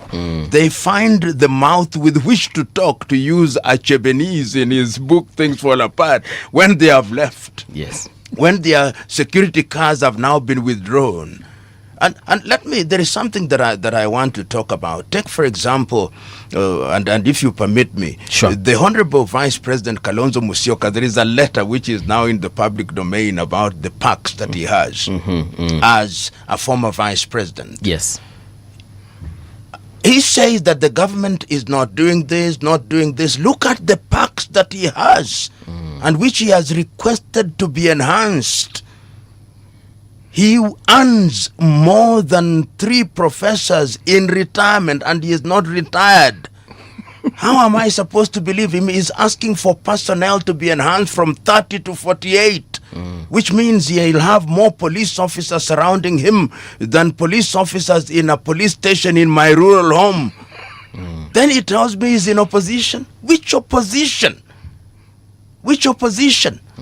We've got to be courageous enough to point out these things so that the country knows that we are dealing with individuals who only see public office as places of enjoyment. That is the courage that will open people's eyes. Perhaps not now, perhaps in 20 years. For the moment, you CT and I myself are referred to as wachache wasio tosheka. The misguided few who are never satisfied, whose only claim is to fault find. We must find fault because we pay taxes. And CT mentioned a very critical thing. Politics in this country is the biggest avenue. While businesses are closing, politicians are telling you how their fortunes have grown. How? They were full-time employees. When were they working in their factories? When were they working? Where were they gambling so that we hear they gambled? And do they even have those factories? They don't have them. And we would know if they had factories. We would know. They would be suffering. They would be complaining about electricity bills and other things. So we are co-authors of our own misfortune. Yes. And we must call these individuals out. There's something Speaker Wetangula said, I think also he said this last week, about the percentages of members of parliament that are to lose their seats come the next election. He put the figure at about 56%. And he was using statistical data from previous elections. Number one, do you agree with those figures? And do you perhaps think that in this coming election, more than 56% of members of parliament will actually lose their seats? I have no reason to doubt or to support those figures, but it allows me to speak to something. All right. The reason why we have a problem now in Kenyan politics is the thing called the CDF. The CDF has become a slush fund for members of parliament and for all categories of elected individuals. And depending on how you presided over the utilization, because this is not your money. Yes. It is our money. What happens is that members of parliament use this money or preside over its utilization. Then we praise them. We say, so and so has worked very well. Right. Somebody goes into a public rally to distribute bursaries. And we say, this is a very good member of parliament because he's distributing your money. And then they hire these pollsters who now say they are the best MP, they are the best governor. I don't know what criteria they use. So there is a sense in which there is resentment, so that if you don't give bursary, everybody, even those who can, want bursaries. Yes. And for that reason, the attrition rate of elected members of parliament depends on all these. And of course, political formation, ethnic alliances with the coming into being of devolution. Remember, our politics is no longer just tribal. It is also clan-based. So it is not reason. If you go into an electoral area with ideas, you say we are going to build industries, we are going to do this, they laugh you out. I remember a friend of mine who went to a constituency, he wanted to be a member of parliament, and the people told him, we know what you want to tell us, just give us money. Those are the low levels to which we have been reduced. So those statistics have no basis for agreeing with them or rejecting them, but they represent a trend which has been taking place in the country. Yes. And with these emerging alliances, which are essentially ethnic, forget these things we call political parties. In classical terms, there is not a single political party in Kenya. What we have are formations created under the Political Parties Act. And that is why if you ask any of these individuals in the last election cycle how many political formations they have belonged to, yes, each one of them has never contested an election in a single political unit. They are either Azimio, they are Kenya Kwanza, or COD, or NASA. NAC, or NASA. Political shape shifting. This is what they have perfected in this country to avoid recognition by the electorate. Yeah. So again, second part of my question was, do you think some of these individuals will actually come back into the figure 56%? In my opinion, I feel like it's going to be more if we consider what happened in terms of Maandamano last year and the year before that. I feel like majority of the individuals in parliament right now might lose their seats. I don't know if that's a correct perception of what might happen. You are inviting me to swim in the ocean of speculation. I refuse your invitation. Okay. Because I Yes. can only analyze to the extent. Remember, the reason why your typical member of parliament or MCA loves the CDF, it is because it is, the Americans call it pork barreling. Okay. You use public money to impress the very same public for purposes of voter buying, so that a new entrant, if CT were to seek election in his constituency, he would be running a handicap race. Number one, he would be using his own funds. The incumbent already has public funds, Yes. which he is using as if they were his own funds, his or our own funds. Therefore, he is more attractive to the electorate. He will publish something, say, I gave you bursary. And that is why when you see your typical MP now, every public thing, they have their own image. Say, under the wall was built under the patronage of Honorable so-and-so. The border shed under the patronage of so-and-so. I went into some county where the image of the governor is everywhere after 50 meters. So this individual is God's gift to you. How are you going to vote them out? So there is a sense in which I think those statistics may be undermined. Okay. Given the manner in which the CDF and the bursary is being used. And you are going to see very many rallies now of individuals who are running around distributing these bursaries and distributing all these. Even this Nyota thing. Yes. It is all about pork barreling.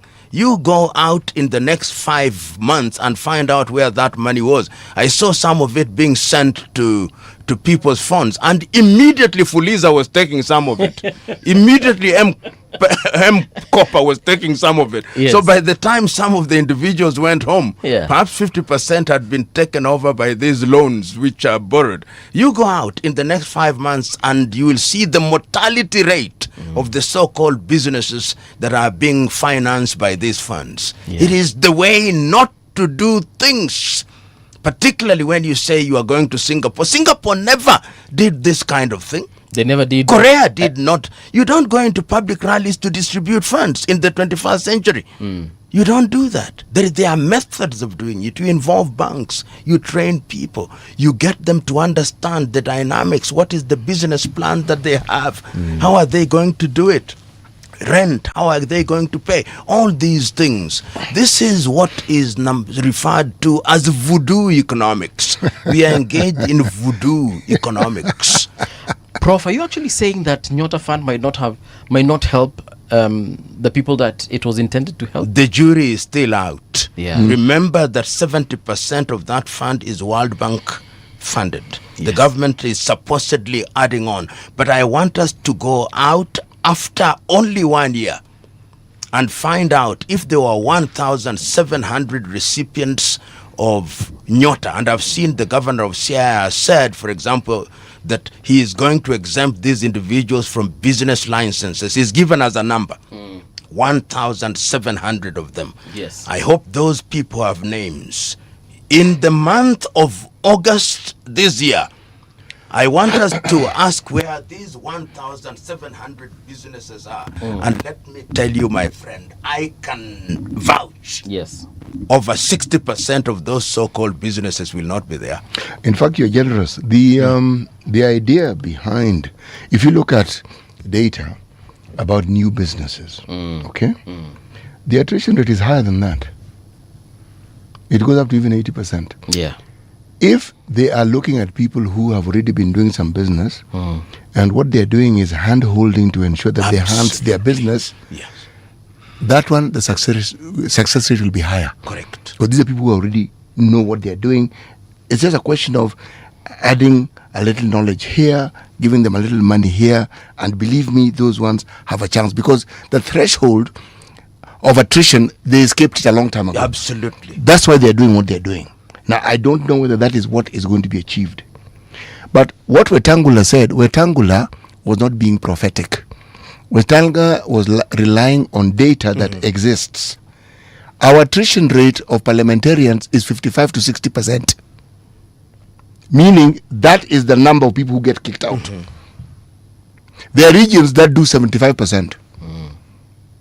Meaning the chance of being a two-term MP is slim. Absolutely slim.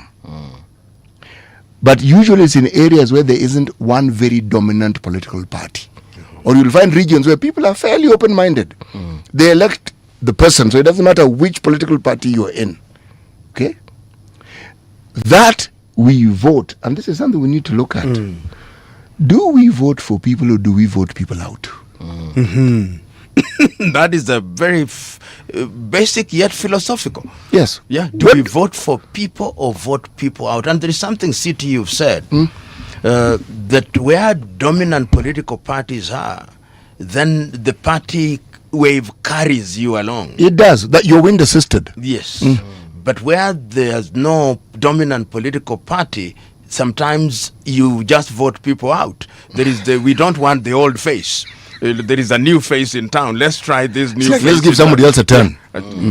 This clan has eaten. Let's give somebody else. Let's give somebody a chance. And in that way, therefore, you have this attrition. But remember that the appetite for your member of parliament to get a second term is also driven by something. After the second term, you are entitled to pension. Yes, that is why they are fighting tooth and nail. Which begs the question, should elected officials be pensionable? You have somebody who enters parliament at age 25, does one term, they are 30, does the second term, they are 35, and then they will receive pension until they die. Is there something? So that is another thing why it is cutthroat. Let me get my second term, secure my pension, then I'm happy to go. Yeah, so that no matter what happens, I think there's someone who's trying to make it a 4-term thing before you start receiving pension. Those are games they're playing. You see, if it is private pension, which is directly deducted from your salary, it's something you're contributing to. Nobody has a problem with it. Absolutely. We have a problem when you're telling us the Parliamentary Service Commission pays a percentage of it. Yeah. Then that is our money that is being paid. Now, there we will have a problem because the salaries they get and the benefits are extremely good. Yeah. They can actually contribute towards their own pension fund. See, we see people who are in the banking industry, yes, a disciplined industry, and people who have private pension schemes and they give it to people who understand how to manage these things. Many of them, when they retire, they are comfortable. Absolutely. Because it is a contributory. Yes. But this one of ours, you see, Wetangula is a seasoned politician. Right. Okay? He's playing to the gallery. every once in a while, political leaders want to show that they have an interest in the public welfare. They will talk about MPs being corrupt. Yeah. It's like telling me that when I breathe in, I'm breathing in oxygen. I know I'm breathing in oxygen, for heaven's sake. I know this. Telling us that politicians are corrupt. We live in this country. We experience the vagaries of what they do in parliament. Here's where Tangula is the chief of that parliament, and there are very many things he can stop, he can start, he can contribute to. But when you look at the things that go through that parliament and become law, he superintends all these things. He doesn't get the moral right to say certain things. He doesn't. Okay. Because when we blame when I blame parliament, I'm blaming him as well. Yeah. You cannot abuse that amount of trust and delegation that you have been given. In all honesty, you can't. But you choose to. Okay. And then, what do? You are a coward on top of it. You don't even own and you don't even recognize yourself as the thief you are. Yeah. You prefer to kick the can down the road and somebody else is always to blame. Absolutely. When somebody blames, let me tell you something, Paul, you know what you're doing? You're taking the power you have and you're giving it to that person and that individual. Blame doesn't strengthen you, it weakens you. Now, we've elected you because we can't do these things on our own.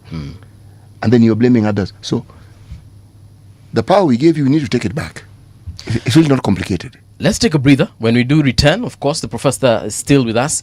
We're going to also talk about the competency-based education, the Safaricom shares, and the KPC IPO, something that has been in the news in the last couple of hours. Right now, though, here's the news. Radio generation, the sound is fine. Pump it up, turn it high all the time. Let the music move you, let's sway. Radio G's got your jam all day. Radio Generation, the home of urban soul.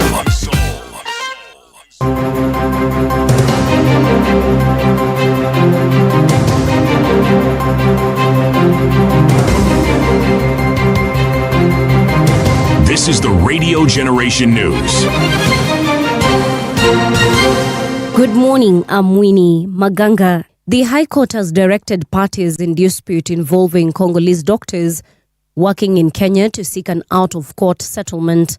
Justice Roslyn Aburili said the matter should be resolved through negotiations after listening to submissions during a court mention.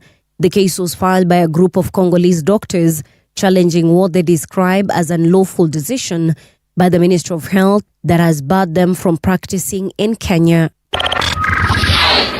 3 men have been charged at the Gatundu Law Courts over allegations of sodomizing a mentally challenged young man in Gatundu town. The suspects Kelvin Mohoho, Daniel Kungu, and George Ndarwa are also accused of causing serious injuries to the victim. Police say the complainant is currently receiving treatment at Gatundu Level 5 Hospital. The matter will be mentioned on February 5th, 2026, as the suspects are being detained at Gatundu South Police Station. Interior Cabinet Secretary Kipchumba Murkomen has announced a major security operation in Kainuk, an area affected by banditry along the Turkana West Pokot border. The move follows a recent bandit attack in the region. Speaking during a tour of the Kerio Valley, Murkomen said the government has made progress in restoring peace and normal life in many parts of the area, but warned that some pockets remain insecure. There have been various attacks on both sides of the boundary, and it is perpetuated by criminals who are out there to cause fear among citizens. We are aware that some of these criminals have the support of some business people, some political actors, and those are the ones who are supplying ammunitions, inciting violence, and they are on both sides of the 2 counties. Former Chief Justice David Maraga is urging young Kenyans to register as voters and take an active role in choosing the country's leaders ahead of the 2027 general election. Speaking in Mombasa County, Maraga warned that widespread corruption and misuse of public resources could slow down national development if left unchecked. He called on the youth to use their numbers and their vote to help shape Kenya's future leadership. Kama unaacha ya kuwa na change, lazima uwe na kura. Ndio upige kura kwa wala ambao unaona wataleta ile change ambayo inatakikana. Wizi ambayo inaendelea itaangamiza hii nchi. Itaangamiza hii nchi, upende usipende. Tukiendelea namna hii, Kenya itasimama. Kenya itasimama, na ikisimama. Ghana has temporarily suspended citizenship applications for members of the African diaspora as it moves to review and streamline the process. Since 2016, people who can prove African ancestry have been eligible to apply for Ghanaian citizenship under a program aimed at descendants of victims of the transatlantic slave trade. In recent years, more than 1,000 people have acquired Ghanaian citizenship through the program, including African-American singer-songwriter Stevie Wonder. And that's the truth on Radio Generation. Good morning, I'm Winnie Maganga.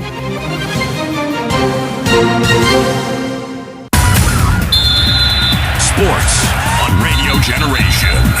Good morning, I'm Samuel Otieno. The Premier League side Nottingham Forest have signed defender Luka Netz from Borussia Mönchengladbach. The left-back has spent a 4.5-year deal at the City Ground on deadline day. He will offer competition for Neco Williams after Alexander Zinchenko's loan from Arsenal was cancelled for him to join Ajax. The move comes after Forest 17th in the Premier League, failed with 3 bids for Celtic midfielder Arne Engels. The world 5,000 meters short track record of 12 minutes 44.09 seconds set by USS Grant Fisher in Boston in February last year has been ratified by the World Athletics. The world 5,000 meters short track record at the BU David Hemery Valentine International came less than a week after Fisher broke the world 3,000 meters short track record in New York. 2 world under-20 records, the 1,500 meters mark by Kenya's Fanuel Koech in Paris in June last year, and the 10,000 meters race walk performance by Australia's Isaac Beecroft in Sydney in December have also been ratified. And that's your sports update on Radio Generation. Good morning, I'm Samuel Otieno. Sports on Radio Generation. The views and opinions expressed on this program are those of the guests and do not necessarily reflect the views of Radio Generation. Radio Generation assumes no responsibility or liability for the interviewee's views. This is Radio Generation. In the beginning, there was morning radio. But now there is Radio Generation's The People's Breakfast, curious and bold, getting facts from the shadows. That's what it is. Now, as the city wakes and secrets stir, a bright new voice shines. The People's Breakfast, your morning, your voice, your journey. Good morning. Good morning, my neighbor. Welcome to the home of hard truths and bold insights, Radio Generation. A very good morning to you and welcome back. It is now 7 minutes past 8 o'clock. This is the People's Breakfast on Radio Generation, 88.8 FM in Nairobi, 90.7 in Mombasa, and Garissa, it's 89.5. I can see a comment here by 2.0 anasema, not everyone who gets a loan, even from the banks, makes good use of the loan, and vice versa. Therefore, it's foolhardy to imagine that all the people who get Nyota will succeed. Be what Boa says, wow, I love the conversation. Feels good listening to wise people. Okay. All right. So on that issue of the loans, I think that is what my take 2.0 was responding to in terms of hii pesa ya Nyota mahali itaenda. Paul, do you know that people who you refer to as industrialists and big businessmen, yes, people who actually conduct business, not this crony capitalism that masquerades as business, if they were to tell you their stories, yes, most of what they will tell you is what they failed in. Yes. So you are looking at the success. Yes. The things they had to go through to be able to succeed, it is profound. It should not stop us from giving young people an opportunity to try out their skills. But there is a structure that is absolutely. That is what we are talking about. How do you do it? You don't go to a political rally and engage in this this drama. You say that World Bank has given us so much money, the government of Kenya is doing this. We have Kenya Industrial Estates in 1971. This is not new. We had Kenya Industrial Estate in industrial area. If you had an idea, it would be incubated at KIE. Once it is incubated, you'd have people who are in industry who would guide you so that you avoid the pitfalls. This is how it was done in 1970. It is not new. We are not saying that people should not be given opportunity. It is the manner in which you do it. Yes. And once you do it in a proper manner, then it will be properly monitored. You can involve banks. That is how. Involve the cooperative bank. Involve Equity Bank. Involve Kenya Commercial Bank. Involve all these. And then you identify people, you have mentors for them. There is a program that I love watching, it's called The Dragon's Den, where young people who have startups get on board, seasoned business as mentors. That is what you need. So it is the method that you use. But what is obvious in all these approaches, whether it's the Hustler Fund or the Nyota Fund or the Wezo Fund before it, is that this is pure populism, and it must be called by its name. And for that reason, where you would have had a success rate of 80%, the success rate will only be at very best 20%. We can rescue ourselves from that. Yes. You know the good professor is saying, huh? Yep. These Bretton Woods institutions have never been our friends.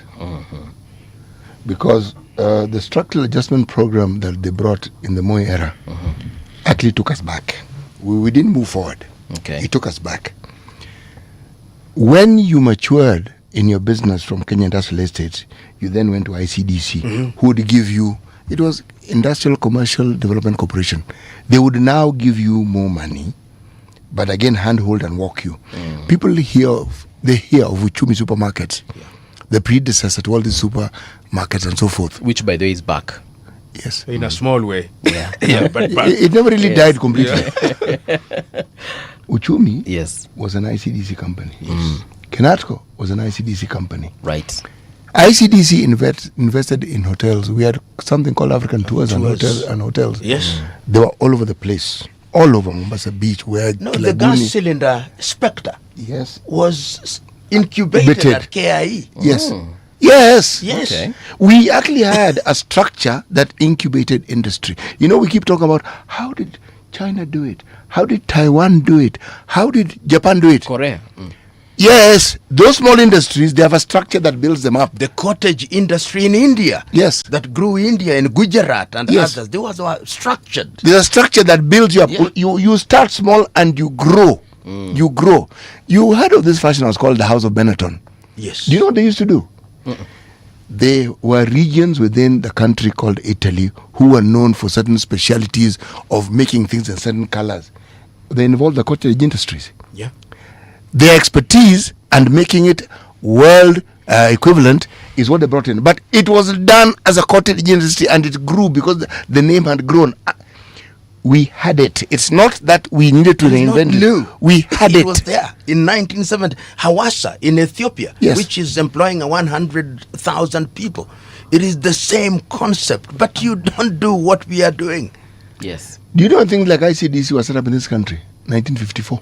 Just so that you understand. We were ahead of the curve. When people hear of Malaysians, Singaporeans coming here, it wasn't the giraffes and the rhinos they were coming to see only. We had something that they thought this thing could work. We actually had it. Structural adjustment programs took us so far back. These problems here with agriculture. We had an Agricultural Finance Corporation. Yes, AFC. Yes. And then ADC farms, where you could go to be shown how these things are actually done. Now, when these guys come in with their plans, yes, all those things were decimated, chopped up, given up to people, and that died. Okay. So the discussion around agriculture being our backbone had to be reinvented. All right. So this 5 billion that we were given by the World Bank could have been invested in a better way, basically. The World Bank program is understandable because the things we are talking about are on paper. That's not the discussion. The discussion is this thing on paper. How do you actually actualize it? You're going to handhold how? And CT, you know, what we are saying, we are behaving as if we are the ones who have started these things. All this money, if you gave it to Kenya Industrial Estate with clear agenda, it would actually fulfill your political manifesto. It would. Affordable housing, if you gave it to National Housing Corporation. Yes. It would do the same. National Housing Corporation was involved in affordable housing through corporations, Karanja in Kibera, Olympic in Kibera, the entire Buruburu development with the Commonwealth Development Corporation, Madaraka, California, affordable housing, 1962 Jericho with the Israeli government. Yes. There is nothing new we are doing. And any big, any province and the capital city of that province had National Housing Corporation doing the same thing for them. The estates we speak of. USID in Kisumu, all the Umoja site and site development scheme. National Housing Corporation. National Housing Corporation. Otiende. Onyonka. All these. Yes. So sometimes we have no Ayany estate when Samuel Onyango Ayany was actually the chair of the MD of National Housing Corporation. Yes. All these things we are talking about is because people don't have a sense of history, very recent history. They think it is new. No, it is not new. And there are institutions which are sitting there to do this. You go to KIE, which is on Enterprise Road here. It is almost dead or dying. You could kick it up with that billion amount of money, and they have centers around the country. They do. They do. So help them. They map these things, and you go, and CTC said something that is very good. Yeah. There are people who are already doing these things. You go and get them. Then they become the mentors of these other young people. We say, after 1 year, we want you to have mentored so and so. And in that way, you strengthen them. They become industrialists. And look at the Asian community in this country. During 1966, we removed them from what is now the Biashara Road. Then they went to Luthuli. You've seen they have gone to Babadogo. They are now the big industrialists. They are in the steel thing. How are we using them to incubate?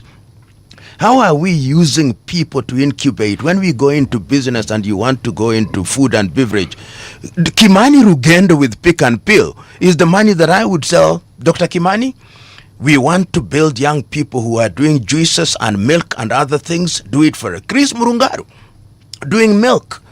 People doing other things. There are people, and this is what we are saying, stop grandstanding. Do things that are measurable in an organized way. You can then employ bloggers all you want throughout the world to say you are doing things that God himself can do. But on the ground, nothing is happening. This is what we are saying. So we have this idea of populism, of trying to look good and having things. You have people blogging all over saying how good the things are. But beyond blogging, there is reality. Yeah. Well, all right. That is Professor PLO Lumumba. He's an advocate of the High Courts of Kenya and Tanganyika. And Professor, I have a question for you in regards to CBE. That is the competency-based education. Today's Daily Nation newspaper says the bold dream that turned into a nightmare. And then they go on to say, for instance, when the government unveiled the new education curriculum, it was billed as a bold departure from rote learning to a learning-centered revolution to nurture skills, creativity, and critical thinking. An end to the high-stakes exam-oriented 844 regime until cracks emerged. Is this what we call, is this what we consider things will get worse before they become good, or is this the calm before the storm? No, Mbuvi, let me start by saying this. Yes. There was a time when in East Africa we said we were going to harmonize our education system to ensure mobility of labor across the 8 East African countries. It was before the 8. Okay. It was Kenya, Uganda, Tanzania, and we said we harmonize so that if I'm studying in Kenya or Uganda, I can easily move to those countries. Okay. In 1980s, the administration of Daniel Moi then came up with 844 on the understanding that we didn't want rote learning. We wanted a more practical approach. Then we came up with 844. Then we decided that we now have competency-based. The system itself is innocent. The system is innocent. Is implementation. Do we have the capacity and the ability to implement it? Was it piloted? And if it was piloted, where was it piloted? And I'll give you an example. This is a very hands-on system that requires that if it is in the area of innovation and invention, you have electricity. How many schools in our country have electricity? Even within Nairobi, you go to different parts of Nairobi, and I too, to schools that I went to here in Nairobi. No sockets, electricity disconnected years ago. Which teachers have been trained and prepared to deal with this system? Do we have the money to support it? We changed it from CBC to CBE. Are the universities prepared for it? In other words, if you look at the entire chain, do we know what we are doing? Those who thought about it, do they know what they are doing? Are they involved? Are the professionals being given the opportunity to talk about it? When we were at school, and CT, you'll remember, it is very rarely that you had the Minister for Education saying anything.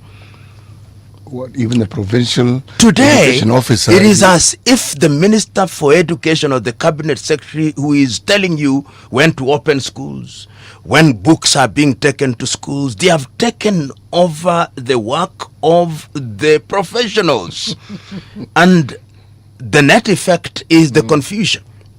The net effect is you are now sending chiefs to homes because you say 400 learners have disappeared into the woodwork. You are bringing them. I mean, how do you run education like that? But I want to conclude so that CT can also contribute. The system itself is innocent. On paper, good. Implementation, zero. And those individuals who are presiding over it, I think they don't know what to do. That's why there is now a political statement. Let all learners go to school. We'll deal with them. And what the politicians are doing, they want to say, oh, we are going to the election. We told you there would be 100% transition. There is 100% transition. It is unfortunate. And many of the people in the middle class now are now removing their children from the CBC system, and that is why you see a proliferation of academies. That is why you see a proliferation of American system and British system education, because people have no faith. The politicians themselves, where are they taking their children to school? Not in CBC, IGCSE and IBA, because they have no faith. This is for the walalahoi, for wanyonge. Walaleheri are going elsewhere.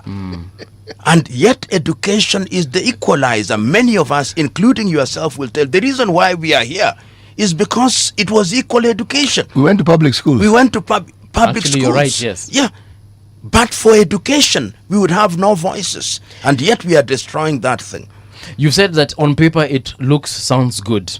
So if, for some strange reason, if we were to take this very education and take it to a country like, say, Cambodia, and we have people implement it as it should be, are you saying that it would actually work? But it's working in other places. Paul. Yeah, it's working. Even with the 844 system, these different pathways that you hear of, right? Do you know that they existed even in the old system before the 844? Because most secondary schools, whether they're the provincial or district levels, taught certain commercial subjects. Yes. They taught certain technical subjects. They're not technical schools. Then there were technical high schools. Yes. Where you are taught the arts, the humanities, but you focus more on the technical subjects. It was a pathway. Okay? I don't know what happened to those schools. But CT, remember, even in the O-level system, there were schools that only taught sciences. Yes, there were. There were schools that taught arts. Then we had Mombasa Polytechnic, Kisumu Polytechnic, Eldoret Polytechnic, and all these were pathways. You decided your pathway very early on. But you asked a specific question. If you look at the education systems in places like Finland, like Denmark, like Sweden, in the Scandinavians, in Korea, in Cambodia, in Vietnam, in Indonesia, this is what is being done, of course, with different variation. When I mentioned Cambodia, I was joking. So it actually happens. Yes, there. they're happening. In that part of the world, that is what is happening. Yes. So there is the system, there is nothing wrong. But you see, you can't slaughter an elephant by using your teeth. You will not succeed. And that is what we are doing. Okay. We have decided that the knives are not useful. We are now slaughtering cows by biting their necks. We will not succeed. You know, there's something I must bring into this conversation. Please do, Mwalimu. And this is the budget, the colossal budget that we announce every year for education. Okay. It bothers me. It bothers me because with all this money, the government doesn't adequately build new schools or don't expand the existing ones adequately. They don't. The numbers of students that you find in a government school, beginning when Kibaki determined that everybody should go to school, I, as somebody who is a former classroom teacher, will tell you they made learning extremely difficult. Not teaching. Teaching you can teach. Learning becomes difficult because for you to teach successfully, the ratio of the teachers to the students need to be a certain number. You can manage, you can assess, you can give feedback. Yes. The moment they get to 100, the classroom size doesn't increase. Yes. Same classroom size. So you're walking over desks to get where you're supposed to sit. It is one teacher. This child is going to compete with someone in a private school where there are 20 in a class. Absolutely. And there's a teacher and an assistant teacher. Now you tell me. The attention that these children have, you may even have the same intellect and the same ability. It is the government's duty and it is the right of these young Kenyans to get the same quality education. See, we come from a background where the public schools were the preferred choice in our time.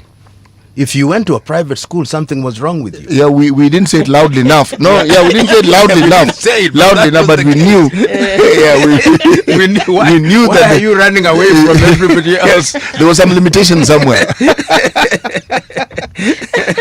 You guys are not being polite. No, we are not in the business of being polite. But I get what you mean. Yeah, those were those days. I went, just by way of concretizing my example, I went to two schools in my primary. One was St. Patrick's here in Maringo. 6 streams in a primary school. We had a geography room, we had a science room, we had James Onyango Joel teaching us on radio. Yes. Then I went to there was a speaker in the classroom, in our classroom, and the headmaster had a radio. Yes. Yeah, all that was connected. Yes, yes. Wow. Then I went to Senge Primary School in Shire. You at Standard 5, you are given a mathematical set from the Kenya School Equipment Scheme. Yes. There was a class library and a school library in rural Kenya. You go to those schools now, nothing. What? Yes. Yes. Government, public schools were the choice. And you knew the education. Honestly, the difference would be slight. You went to a secondary school, whether it was a district or a provincial, the education was the same. The same. Even if someone went to a national school, Yes. the education you got at the national school and the provincial school were not that different. Professor, you said that who gave you a geometrical set? The Kenya School Equipment Scheme. It There was exists. something called the Kenya School Equipment Scheme.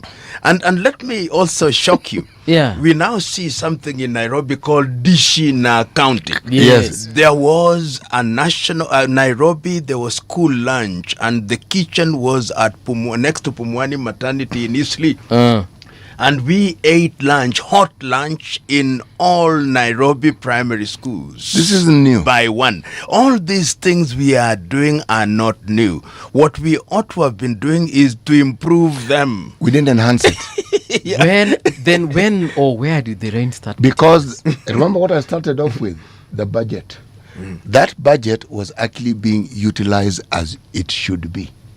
There were no ghost schools. Yeah. There were no ghost teachers. There was no ghost. There was no ghost. There were no ghosts. Yeah. Kofupi. Now we are invaded by ghosts. Yes. In all sectors. We are haunted. This money that is allocated the Ministry of Education, believe me, is enough to run the education system in this country. And I mean in its entirety, and to provide the things we're talking about. Wait. Food for thought. Food for thought. This issue of Safaricom shares, we're even seeing some committees had to be, or rather a committee had to be recalled back. I think 2 committees had to be recalled back just to have a conversation around Safaricom and the Kenya Pipeline Corporation IPO. But let's start with Safaricom shares that are being sold to an already existing shareholder. What are your thoughts? Let me trace it a little. Citi talked about structural adjustment when the World Bank came here and other African countries in 1980s and said, in order to finance your budget, you've got to divest. That is how we gave most of the parcels of land the government divested out of critical strategic institutions. And we are still paying the price. As we speak now, our government, forget about what the ministers are going to tell you. Technically, this country is broke. Technically, we are broke. We are insolvent. And that is why we can't pay pending bills. That is why we can't finance many things. That is why we are spending more than 50% of our national budget in paying both domestic and other debts. So you now begin to look for things to sell when you are in such a situation. That is before you go to the Shylocks and money launderers and Shylocks and those money lenders. So the idea of selling these shares may appear noble and it will be sanitized. It will look very good. But there are things that we can't just finance. So we are looking for things to sell. Safaricom looks very good. So we are selling it, but it also gives opportunity for certain individuals to acquire shares. Yes. And remember, even very early on, when Safaricom was coming into the country, there are politicians who got small shares. They are now multimillionaires. So there is a combination of the desire to get money to finance things that is informing Safaricom. There are shares that are attractive, and therefore you want to sell it. I'm not an expert in that area, but the question that I would ask, if we floated these shares in the National Stock Exchange, if that is what we wanted and the government wanted to be in that space, wouldn't it be better? In other words, have we looked at all the options? Yes. The answer is, in my view, we have not looked at the options. We are governing, we have taken a decision by executive fiat. We are now going through the process of justifying this. Parliament is being brought later in the day. But if you ask the experts, they would tell you this is not the time to sell. But we have no choice because we don't have money. That is the reality. We are borrowing left, right, and center. We have borrowed, we have used the bonds. We have borrowed from IMF and World Bank, and we have run short of things to sell. And that takes care of what is happening with Safaricom. So whether we like it or not, they are going to sell it at a pittance in order to finance certain things. I hear them saying we can use it to finance infrastructure and other things, and I won't be surprised, and I hope I'm wrong in this regard, and I'm being very cautious in saying this, that there are external advisors whom I'll not name for good order and manners, who are actually telling us, but what can you do? You must sell the little that you have. It's like your child is stuck for school fees. Yes. What do? You sell your only cow. Yeah. But you look for the best buyer, the highest bidder to buy this cow. But when you are desperate, you cannot get the best. When you are desperate, even if it is worth $1 million, the buyer will tell you, times are bad, take 100,000. But Professor, you started by saying that we are broke as a country. We are. Yeah. The Auditor General did say that in the year 2025, that is last year, Deputy President Professor Kindiki spent almost $1 million daily on flights alone. Yes. Air travel alone. That is 338 million Kenya shillings. So how broke are we if we can just fly all over the country? That is just one individual, one officer, one public officer. Paul, may I opine? Yes. Yeah, but please. as a professor, I'm not an expert in this field. Yeah. Right. Of what? Travel or? Travel, finances, okay, economics. But when you are told we are broke, it means we can't meet our obligations. It's not really complicated. Okay? If you are paying above 70% of your revenue to pay debts, what do you have remaining? What remains cannot even run your day-to-day business, so you borrow. Okay. Okay? There are people who are willing to lend you so that you stay indebted to them indefinitely. Because once you show that you are willing to pay, you will pay, but the economy suffers. Yeah. So at some level, when you talk about debt, you have to ask, where did that debt come from? The debt that is strangling us was accumulated in the Uhuru era. Remember, we kept saying they went on a borrowing spree. Yes. We kept saying, I am of the view there is nothing in this country that justifies 8 trillion shillings. Because that's what 8.7. That's what was borrowed. Yes. And I'm not sure that 8.7 trillion all of it ended up in the consolidated fund. I am not certain. Okay? But I also know this. When you borrow and the repayment period is 10 years, after 10 years, you're going to be in trouble, because that is an expensive loan. And we had options of borrowing, taking loans which were not that expensive. When you hear about the pending bills, okay, we never heard of pending bills in the Kibaki era. We actually didn't. Even in the Moi era that people like lambasting, how often did you hear of any pending bills? Yeah. It took long to be paid, but you were paid. Here, the pending bills grow because you engage people, but you do not pay them. So the bill is pending. Now, this government ends up with the short end of the stick. But it's not as though they were helpless. They began their own borrowing spree. After promising not to borrow. Yes. But the thing that is a problem with the previous government, this one, is fiscal discipline. They were both very indisciplined. Absolute. But CT, just look at it. When governors tell you we are borrowing commercially to pay salaries, it means that the thing called development is not there. Let's give you've given the example of the deputy president. Right. If you look at the cost benefit analysis of the journeys that are being undertaken, you'll discover that they have minimal value to the Republic of Kenya. Because if the vice president were to sit in his office, like most of us do, the things that he is pretending to do would be achieved through government functionaries. Right now, we are talking about the president has been running around the country. I want you to look at the amount of money that he has expended as against the money that is being distributed. You'll discover that they are almost at par. In other words, a lot more money is being expended to distribute these funds. Yet, if he sat in his office and animated government systems, and remember, people are being paid salaries, they would do this work in the ordinary course of their business. The members of parliament who are running around distributing bursary funds at public rallies, and they have people around them who are earning per diems.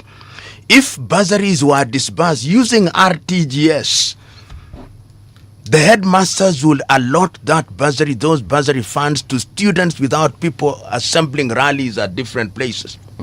So look at the wastage.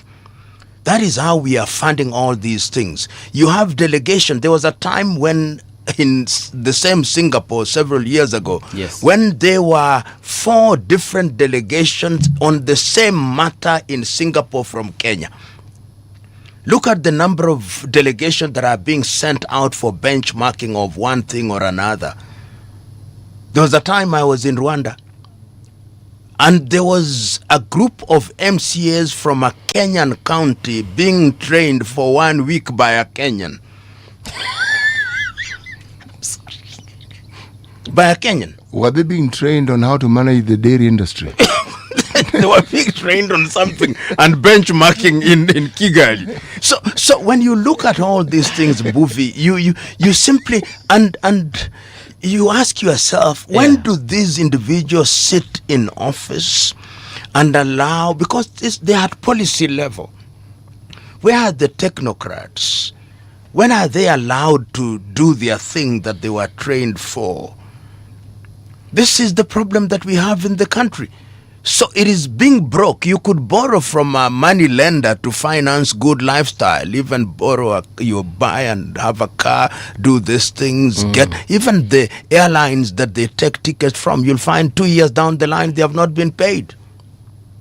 I have people who I know who long lost their properties because they supplied goods to this or that government agency thinking they would be paid in 90 days. 4 years down the line, nothing. And they borrowed during the last administration. Then there came a pharaoh who knew Joseph not. And then says that was so and so's administration. We are starting with our own people. If people were to give testimonies, you'd be shocked. Yeah. So we are in trouble. You know, I'm still stuck on that issue of Kigali. So Kenyans left Kenya to go to Kigali to be trained by a Kenyan. Yes. Hey, Bwana. It speaks well of Rwanda. They were able to accommodate our technocrats and our experts. And they gave them space. There was noise in Rwanda. Yeah. It is their president who quelled it and said, guys, these are our brothers. You must not forget the role they played in our lives when we had problems. They are welcomed here. Yeah.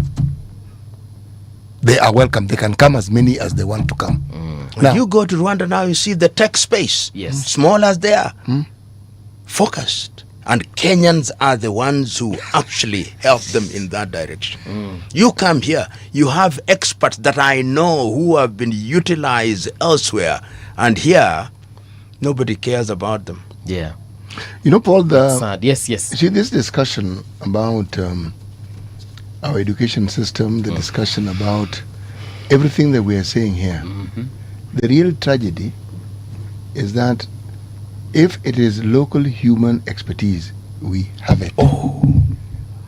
Kenya. People who actually know how to turn this thing around, we have them. But our executives, the presidents have the power to determine who it is they want to work with. Judging by the outcomes of what the ministries put out, you get the impression that very many of our ministries have some of the most incompetent people you can actually ever come across. And yet that is actually not the full story. Each ministry that you have bureaucrats who are below the level of director who actually know what they're doing. They have every idea. They know. But who gives them the chance? Exactly. They know exactly what to do and how to do it right. They know. Because they've worked up the ranks, they know. And when you are messing up, they watch you.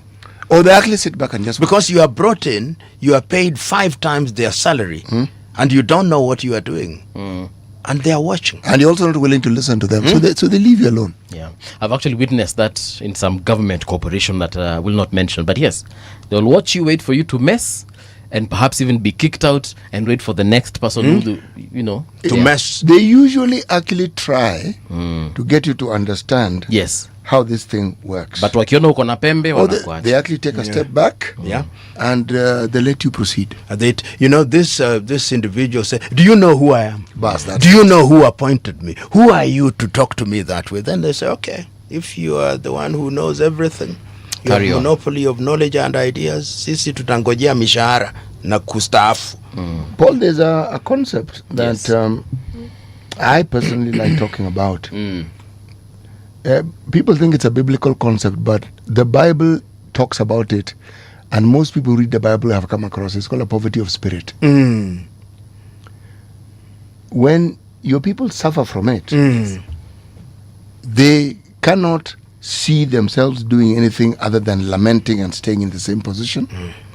They cannot envision themselves actually moving from that position and doing well. When Kenyan parents do everything within their means to take their children to the best schools they can afford, there's a vision behind it. Because we long accepted that education is what changes everything about you. Why? Our history is replete with what education has done for people. Okay? It's replete. Okay. Now, But when you take the view, the defeatist view, and ask the question itself is good. Why education? Yeah. See, education is not for a job. Absolutely. It's not. Because if that's your vision, then you're going to have a problem. Because you will not get a job with your education. We got jobs with our education. I got a letter of appointment before I'd even finished my last exam from the university. Education is purpose. And they tell you on the day you graduated. They give you power to read and all that pertains to it. Your mind is supposed to open up. That opening of the mind. But you need an education system that supports the opening of the mind. The Estonian model of education is my pet subject when it comes to that. A curriculum that ensures that a student is taught entrepreneurial skills. Part of what is examined is your entrepreneurial skill. Before you graduate from what you call high school, the project that you have worked on needs to be actually workable.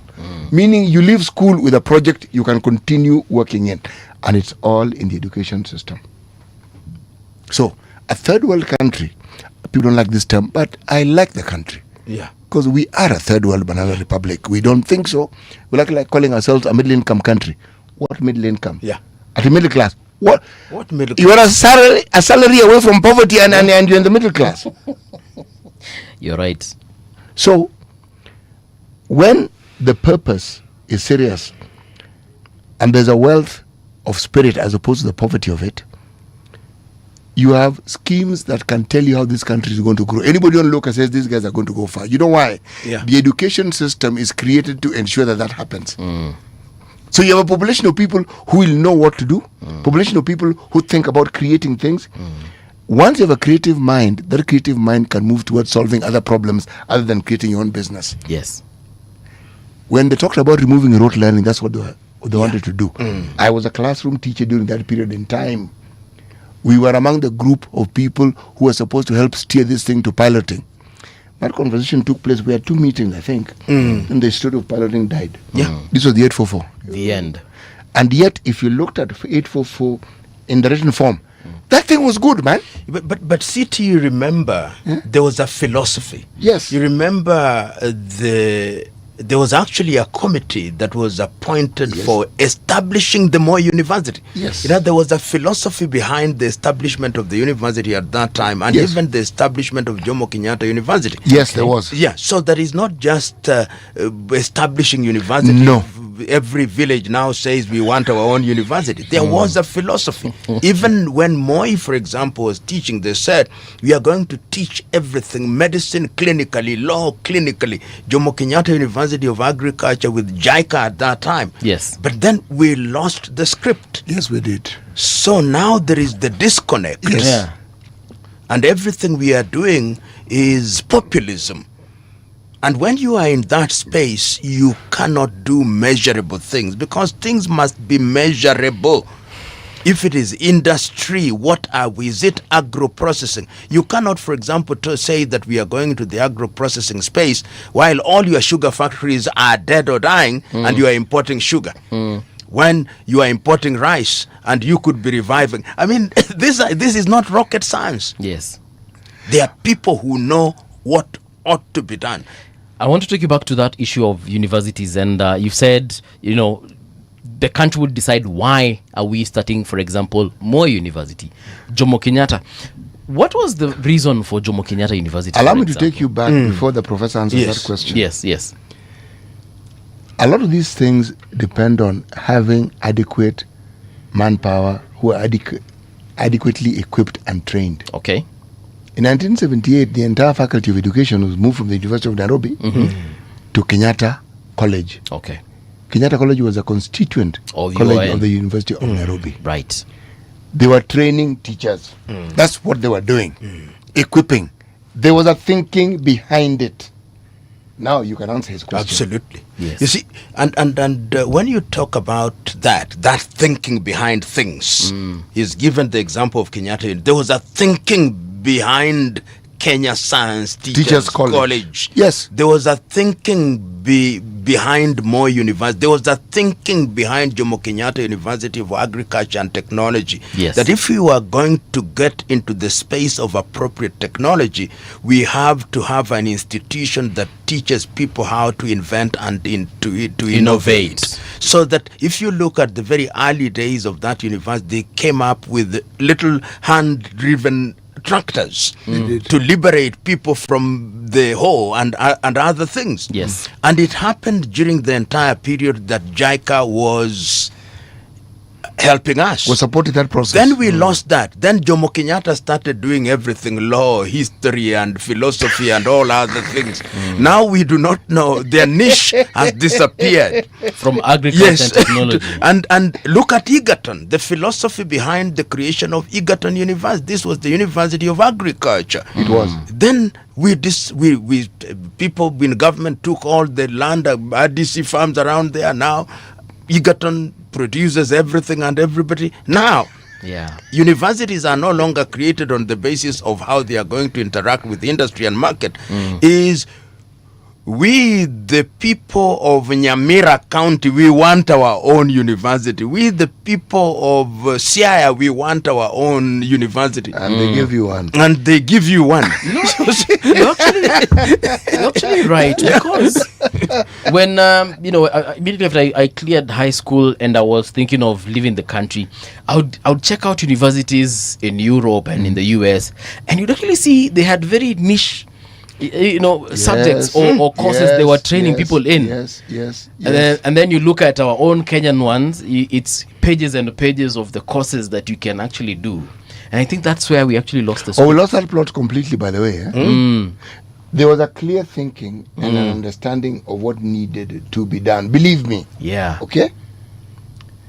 But the moment there was a deviation from that, remember, the master plan is which direction do you want the country to go to. Right. So let's train manpower to be able to fulfill these roles. Yes. That's the big plan. Somebody comes up and just mixes that whole thing up. Yeah. Okay? Yes. You have potatoes in there, you have meat in there, you have cabbage in there, and every once in a while there's a neck of a chicken that crops up. So you're not quite sure what to do with this thing. Yes. And then nobody seems to want to straighten it. They just want to keep stirring that particular mixed pot. Yeah. So when we get into that space of the education that you are talking about, Yes. you now end up with universities, and I can tell you without batting an eyelid, over 2/3 of public universities are technically insolvent. There is no research that is going on there. If there is research, it is funded from outside. Senior academics are not being paid. People are teaching in multiple universities for purposes of survival. Once you are in that space, I remember when we were at the university, the Kenya Power and Lighting used to sponsor students to study electrical engineering to come and work with them. In other words, there was a philosophy of education. And that is what you need in a young economy such as ours. If we give the government of the day some kind of latitude and say, okay, we want to follow the path that Singapore followed. What did Singapore do that led them to be a 550 GDP economy as against ours, give or take, which is just 150 GDP, with a population of nearly 55 million and increasing? Singapore is 61.1 million, slightly bigger than Nairobi. Just slightly bigger than Nairobi. What did they do? They did certain things. Okay. One of them, the underlying factor is discipline. Discipline. They disciplined their public transport sector. They disciplined fiscally. They disciplined in terms of what they do with their money. They punished people who are engaged in corruption. They ensured that every dollar counted.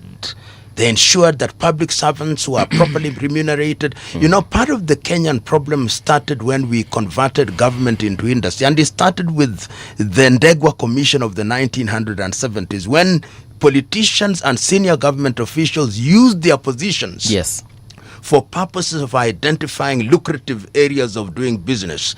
So occupation of public office is to scout for areas where you can get money.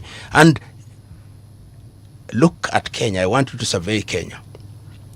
some of the leading families in business in Kenya were the early politicians and civil servants, and you find them in the following businesses: schools, banking, insurance, agriculture, because they were using their positions to get into these spaces. Okay. What would be called insider training, or the insider trading in other parts of the world. And once you follow that path, the country cannot realize our potential, because entry into politics also means entry into big time business. As the population grew, what they had kicked off became clear. Yes. And that's when civil servants started going into politics. Because politics, it was viewed was where you could protect whatever wealth you had acquired. You see, when you institutionalize conflict of interest, what do you think the outcome is going to be? Yeah. Because that's what they did. These are custodians of the assets and the values of the country, civil servants. And that's why they're called permanent. And that's why they're given permanent jobs. And then you put yourself in a position where you're in direct competition with people who actually do business. They're not in government. So you automatically become their partners. Yeah. And you use your influence. Why do you think it's called crony capitalism? Because now it's not fair competition. It is somebody who has agreed with you already as a business. You make it possible, you facilitate, you get shares, and you grow. Okay? There's some who would argue that it isn't legally wrong, it's morally wrong.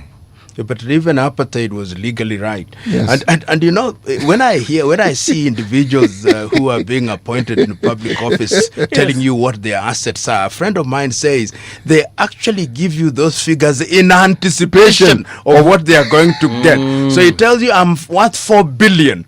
But if you look very carefully, he's worth 100 million. Yes. But he's going to justify. But remember, I told you I was worth 4 billion. Therefore, this is the 4 billion that I was talking about. Professor, before we let you go, we have about 5 minutes to the end of the show.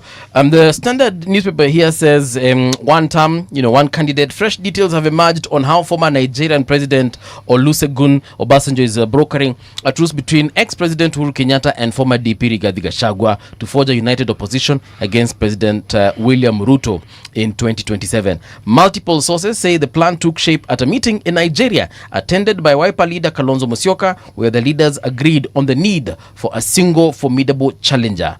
Plans are now underway to make it happen.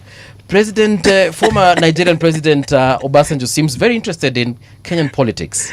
President Obasanjo is my very good friend, so I must read very carefully.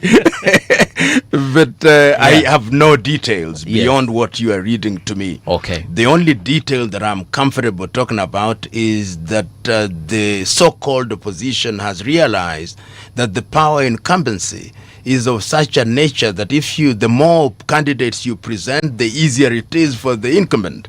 So if it is true, and the reason why there could be legitimacy to what is being said is because not so long ago, we saw both Kalonzo Musyoka and Uhuru Kenyatta in Lagos, Nigeria, or in Abeokuta, meeting President Obasanjo. And once you have those images, then you open a field for speculation. And perhaps that is what is happening now, so that he's being seen as one who is brokering some kind of thing and being an elder African statesman. For what reason, I do not know.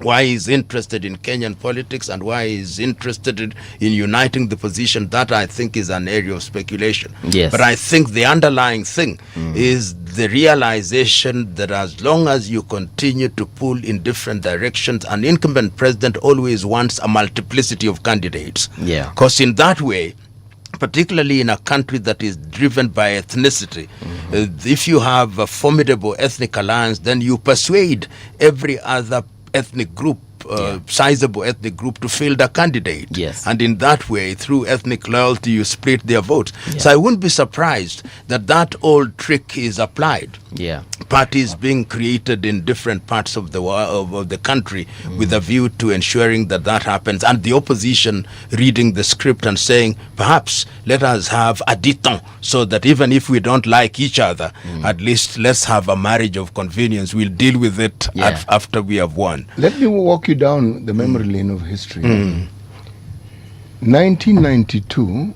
we have an election and multipartism has come back in. All right? Moi is still president, but we have 2 term limits now. We get to the year 2000. In between, what does the opposition do? For 10 whole years, they're trying to get rid of Moi. Collectively, their votes are more than Moi's throughout that electoral period, but Moi still wins. We didn't have the 50+1 rule. Okay? The new era that we are in, the margins between the winner and the loser are smaller. Okay? So in every election, you could argue that the incumbent, it is the incumbent's election to lose, not necessarily win. Yes. Bear in mind, we vote out people as opposed to voting them in. And then there's this strange phenomenon that is often referred to as a wave. Something happens that galvanizes people behind one particular person. I don't know the logic behind it. I've just seen it, so I'm speaking of it. So all these attempts that are being made, may they be made? But who can tell you what is actually going to happen? Because right now, this election is the president's to lose. Yeah. Senior Counsel, I know you said you're not a prophet, but I'll still ask you this question. Do you think there is anyone currently in the current political setup who is able to unseat President William Ruto? I will not talk about anyone, any formation. Yes. That to me is the critical thing. Right. If you take the pulse of the nation, people want some kind of change. People hold the view that this administration has not done as well as it should. But yet, we are a fragmented society, and with the pork barreling that is going round and with the quality of the electorate that we have, I can't agree with C.T. Muga more that the incumbent's election it is to lose. And particularly when you see these kind of divisions where there are egos, where some people say, come rain or shine, I must be on the ballot. I'm the major domo. Then the president must be looking at it and say, once I bag my ethnic, I bag another ethnic, I bag another ethnic, then you can do all you want and have the money to eat. And I think at one time they said, look, in Bere, we spent 120 million just for one constituency. And our bag is still not empty. So we are going to unleash all the money that needs to be unleashed to ensure that we get it. So it doesn't look very rosy for a disorganized group of people called the opposition. But never say never. Remember what CT has said? A wave can come and something will ride on the crest of that wave. All right. Thank you so much. That is Professor PLO Lumumba, Senior Counsel. We've had a very interesting conversation. It was very enthralling for me and I've learned a lot. And kama kawaida tunasema umekaribishwa wakati wowote. Asante sana. Do stand by. Here's the news with Winnie Maganga.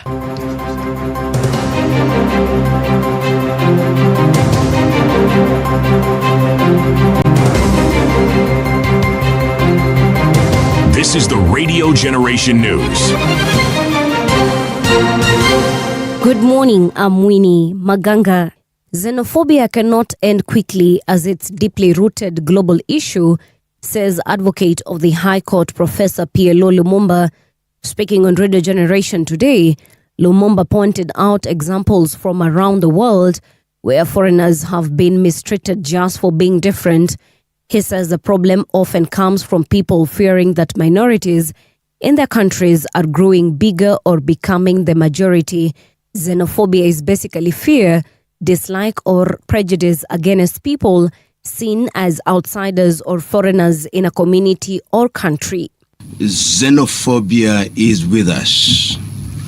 Europe and America are afraid that the minorities are becoming the majority or significant minority, and that the resources are dwindling.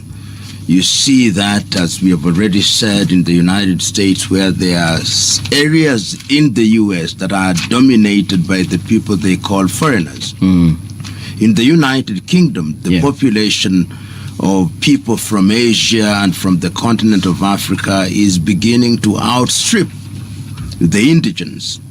In the Scandinavia, in countries such as Sweden and Finland and Denmark, we have sizable population from the continent of Africa and indeed from the Arab world. So it can't die down. This is a period of protectionism. Thousands of United Democratic Alliance members have already stepped forward to seek party tickets for the 2027 general election. The high turnout cuts across all elective levels as UDA begins organizing its nomination process well in advance of the polls. Deputy President Kithure Kindiki said the party has registered 9,165 aspirants so far. He explained that interest has been spread across the country, with aspirants lining up to contest for national, county and ward level positions. The government says 1.5 million employed Kenyans earning below 30,000 Kenya shillings will be exempted from paying payee tax. Speaking in Meru on Monday, Mbadi said the proposal will be included in the Tax Laws Amendment Bill, which will be tabled in Parliament ahead of the Finance Bill 2026. He said the move follows consultations with President William Ruto, adding that the government wants to ease the tax burden on low-income earners. We have agreed with His Excellency the President. He has directed me to take to Parliament a proposal. I'm not even waiting for Finance Bill to come. And by the way, how many Kenyans are salaried? About 3,065,165 Kenyans. Out of these 3 million, 1.5 million Kenyans are earning 30,000 shillings and below. 30,000. So we have said government should come for my money and leave the person who is earning 30,000 alone. The government has launched an investigation after reports that bodies buried at Langata Cemetery from Nairobi Funeral Home may belong to street families. Gender Cabinet Secretary Hannah Cheptumo said her office is taking the matter seriously and has started working with relevant agencies to find out the facts. She said investigations are ongoing to determine the identity of the deceased, including their age, gender, cause of death, and other relevant details. Iraq's judiciary has begun investigations into more than 1,380 Islamic State detainees who were recently transferred from Syria in a US-backed operation. According to the Supreme Judicial Council, the cases are being handled by judges who specialize in counter-terrorism. The process aims to ensure that members of the ISIS group, also known as Daesh, are properly investigated and held accountable for their crimes. And that's the truth on Radio Generation. Good morning, I'm Winnie Maganga. The views and opinions expressed on this program are those of the guests and do not necessarily reflect the views of Radio Generation. Radio Generation assumes no responsibility or liability for the interviewee's views. This is Radio Generation. In the beginning, there was morning radio. But now there is Radio Generation's The People's Breakfast, curious and bold, getting facts from the shadows. That's what it is. Now, as the city wakes and secrets stir, a bright new voice shines. The People's Breakfast. Your morning, your voice, your journey. Good morning. Good morning, my neighbor. Welcome to the home of hard truths and bold insights, Radio Generation. Yes, indeed. It is now 7 minutes past 9 o'clock. A big shout out to everyone who's tuned in. Let me start by just mentioning a couple of you. Geoffrey Mogaka, how are you doing? I agree, 844 was good. Mohammed Murunga says, always refreshing to listen to the good professor. Great conversation this morning. Good morning. Karibu tena sana. Our guest has arrived. Good morning. And then kunaye nani amesema kuna hiyo message imepotea tu hapa hivi 2.0 I see you. He's saying that professor supported professor. Yes, the professor actually supported Uhuru Kenyatta and also supported WSR. But I see no problem in people supporting people and also changing their minds after that, because you have the right to change your mind in case you feel things are not going the way you had thought out, or you had agreed with this person that you have so supported. Or maybe you can give us a different opinion. Dismas, a very good morning to you. Naomba usonge pande ndio tukuone vizuri kwa kamera. Okay. Alafu hiyo microphone uitumie vilivyo. Nataka nikuone, lazima Wakenya wakuone. So it's okay to change your... Yeah, that's okay. That's fine. First of all, good morning. Good morning. Happy New Year. Happy New Year. And my apologies for running late. The Nairobi traffic is unpredictable. But at least umefika hapa like 2 minutes or so late. Kuna watu wanafikanga hapa 20 minutes to the end of the show. Unajua nilienda attended very good schools. Yes. Where we are not supposed to give excuses for running late. So my principal Malpenyaka akiona nime run late sahi. Yeah. I may just get disciplined. Yeah. Okay. So my profuse apologies. As you can see, I'm panting, sweating. Yes. And because running late is unacceptable. Right. Perhaps I should have asked Professor Lumumba when he was here, but I've just seen the comment anyway. Did he actually support Did he actually support President Uhuru? And did he support the election of Dr. Ruto? Well, I'm not very sure, but you did ask a very pertinent question. That is it okay to support a candidate and change your mind? In my view, that is the best thing you can do in the world, because we are told that it's only fools who don't change their minds or positions. Yes. So if you support a particular candidate or you support a particular position, then in the middle of the way interests change, or you confirm your biases or biases change, or you just get new ideas, then you review your position. So I don't see anything wrong in Professor PLO Lumumba supporting any candidates and thereafter changing his mind. Yeah. So I see the producer has said that you are a presidential political analyst. President Obasanjo seems to be... President, Mokua, every time you come here, according to the standard, every single day we give you a different title depending on what we want to talk. So depending on the mood. Today, the conversation. So today you're a presidential analyst. So President Obasanjo seems to be cooking up something with Vice President Kalonzo and former DP Rigathi Gachagua. In your opinion, what are these presidents discussing? Well, retired President Obasanjo has been around the block for a long time, and it appears he's got very specific interest in African countries, their political stability and their economic stability, as well as military stability. Yes. But it would be very curious why he would want to be very key in, for lack of a better word, trying to arrange the presidential campaign in Kenya. Yes. By having President Kenyatta and Kalonzo Musyoka, as well as Rigathi Gachagua, have some sort of handshake. I've not consumed the literature into detail, yes. Yeah. But it would be very surprising that in fact he's attempting to have the two powerful politicians have a handshake. Yeah. Because in my view, well, it may not be unprecedented, but it's not been in the public space. Yeah, because according to the Standard, they're saying fresh details have emerged on how former Nigerian President Obasanjo is brokering a truce between ex-President Uhuru, former DP Rigathi, and to forge a united opposition against President William Ruto in 2027. And that meeting that President Obasanjo convened had President Uhuru, Kalonzo, and Rigathi. I don't know if Rigathi was there, but I doubt that Rigathi was there, because I recall not long time ago, Kalonzo and President Kenyatta had attended some function in Nigeria. Yes. So there's a probability does exist that there was a handshake, or maybe they're trying to put something together. And indeed, if later on it emerges that it's President Obasanjo who assisted, then come up with a common agenda. Yes. Then that would give a President Ruto a walk in the park to retain his position. Okay, come again. That sentence again. Just if what happens? Well, if indeed it's the case, and then it comes in the public space, there are in fact this candidature. Assuming whoever is the United Kenya opposition presidential candidate, yes, whether it's Kalonzo, whether it's Rigathi Gachagua, whether it's Matiang'i, Eugene Wamalwa, Martha Karua, if indeed the candidature has been crafted by President Obasanjo, then it will be a walk in the park for President Ruto. Why?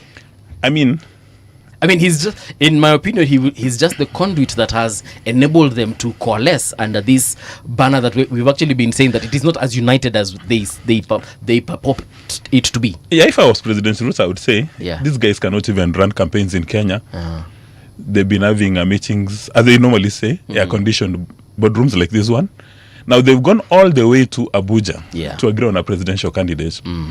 So, who is going to be running Kenya? Is it going to be Nigeria? Is it going to be Obasanjo? Or the United Kenya presidential candidates? You know, there seems to be this assumption that it's Obasanjo who called them.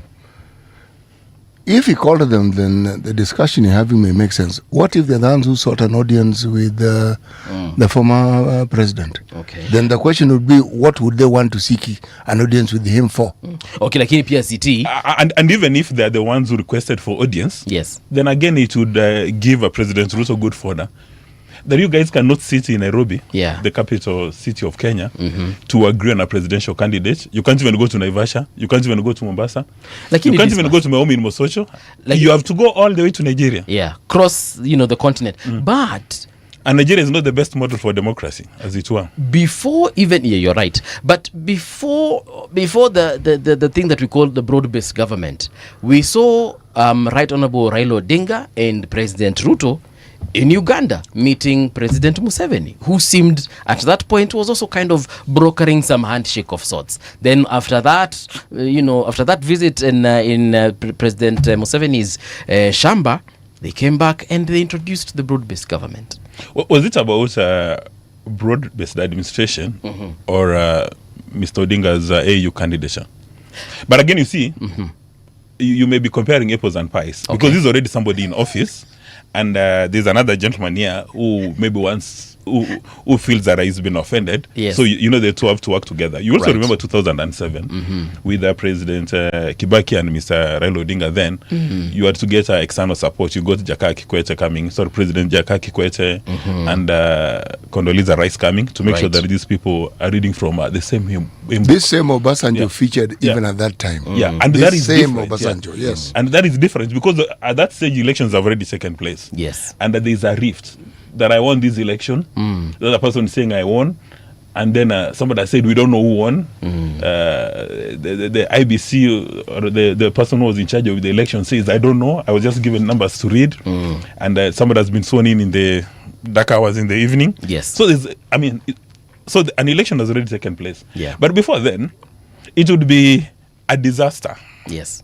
For the United Opposition, to have Obasanjo midway for the process, and as it has indicated, Obasanjo tends to show up in almost all these things. Yeah, and he's a very solid man, highly respected in Africa. He's in the rank of, him and Thabo Mbeki and others are in the same rank, respected statesmen.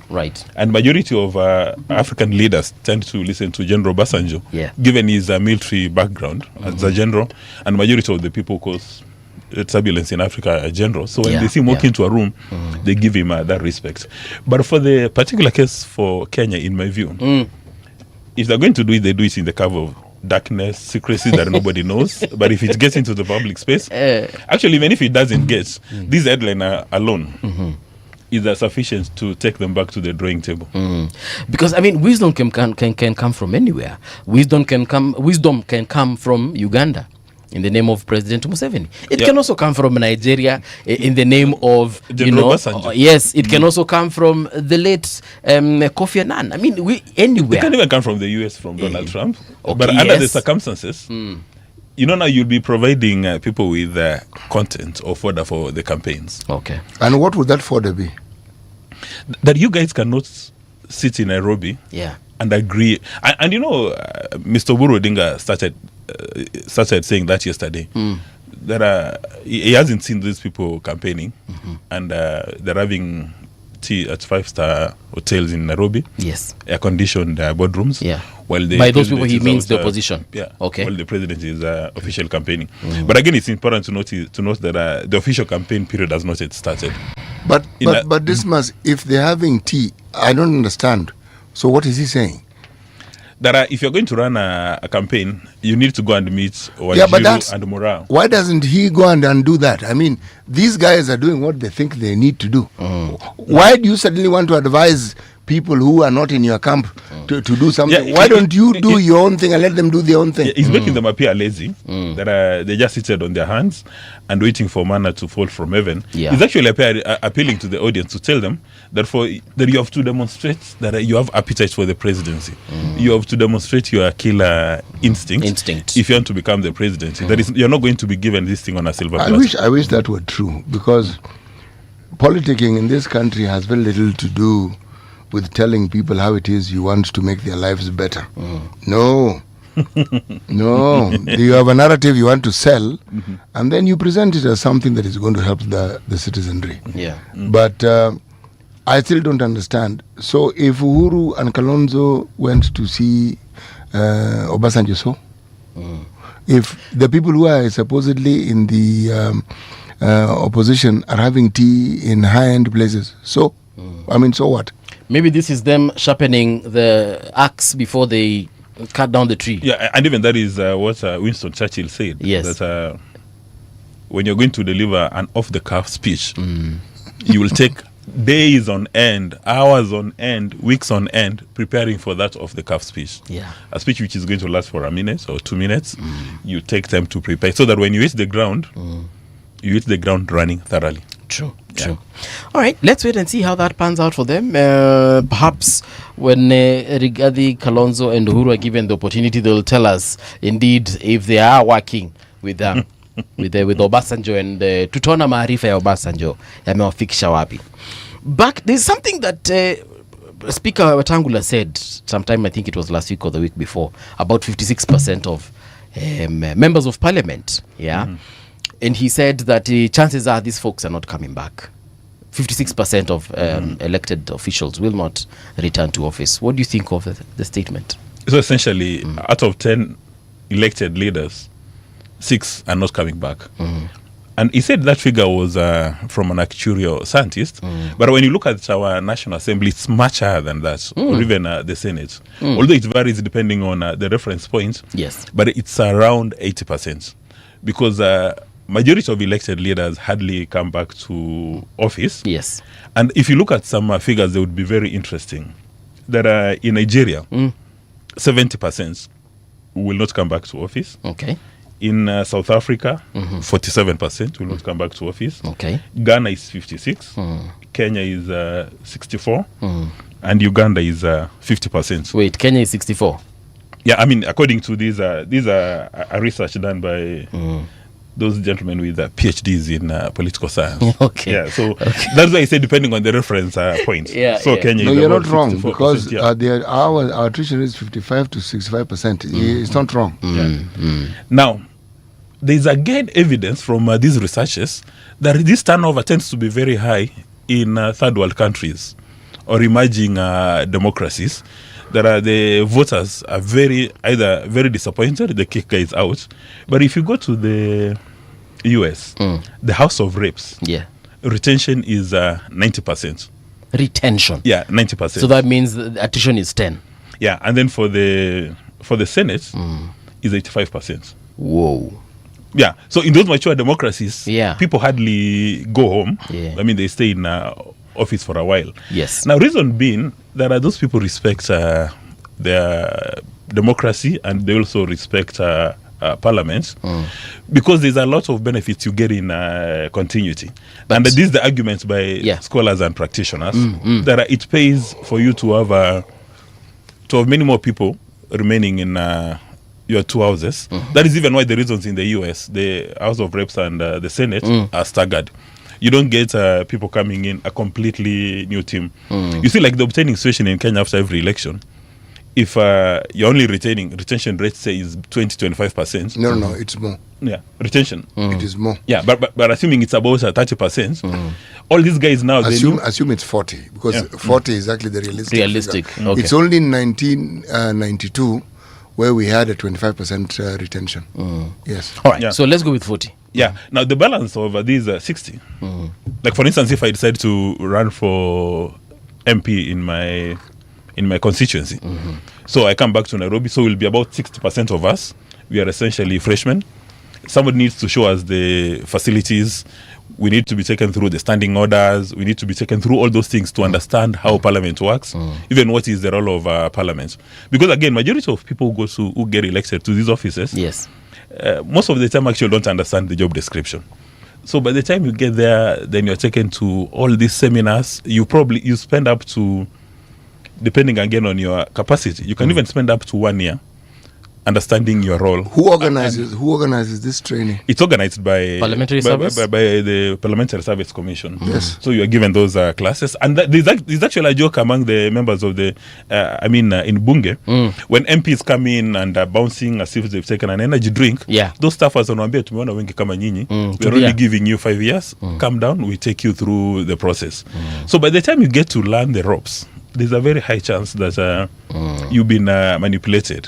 And again, according to this research by these scholars and practitioners, that is why sometimes you get some legislation that these people pass legislation that they're not aware that they passed that legislation. Later on, it is when they realize, Allah. So there was Dismas, what question were these researchers seeking to answer? They were seeking to find out why the turnover is very high, and also the perils of having a very high turnover, and the reason why people get kicked out of office.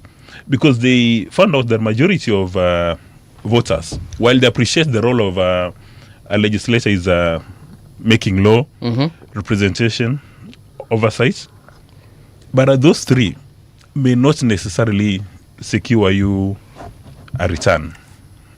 It's your constituency responsibility. Or now you use your CDF, or now you interact with the people back at the village, or now they feel about you.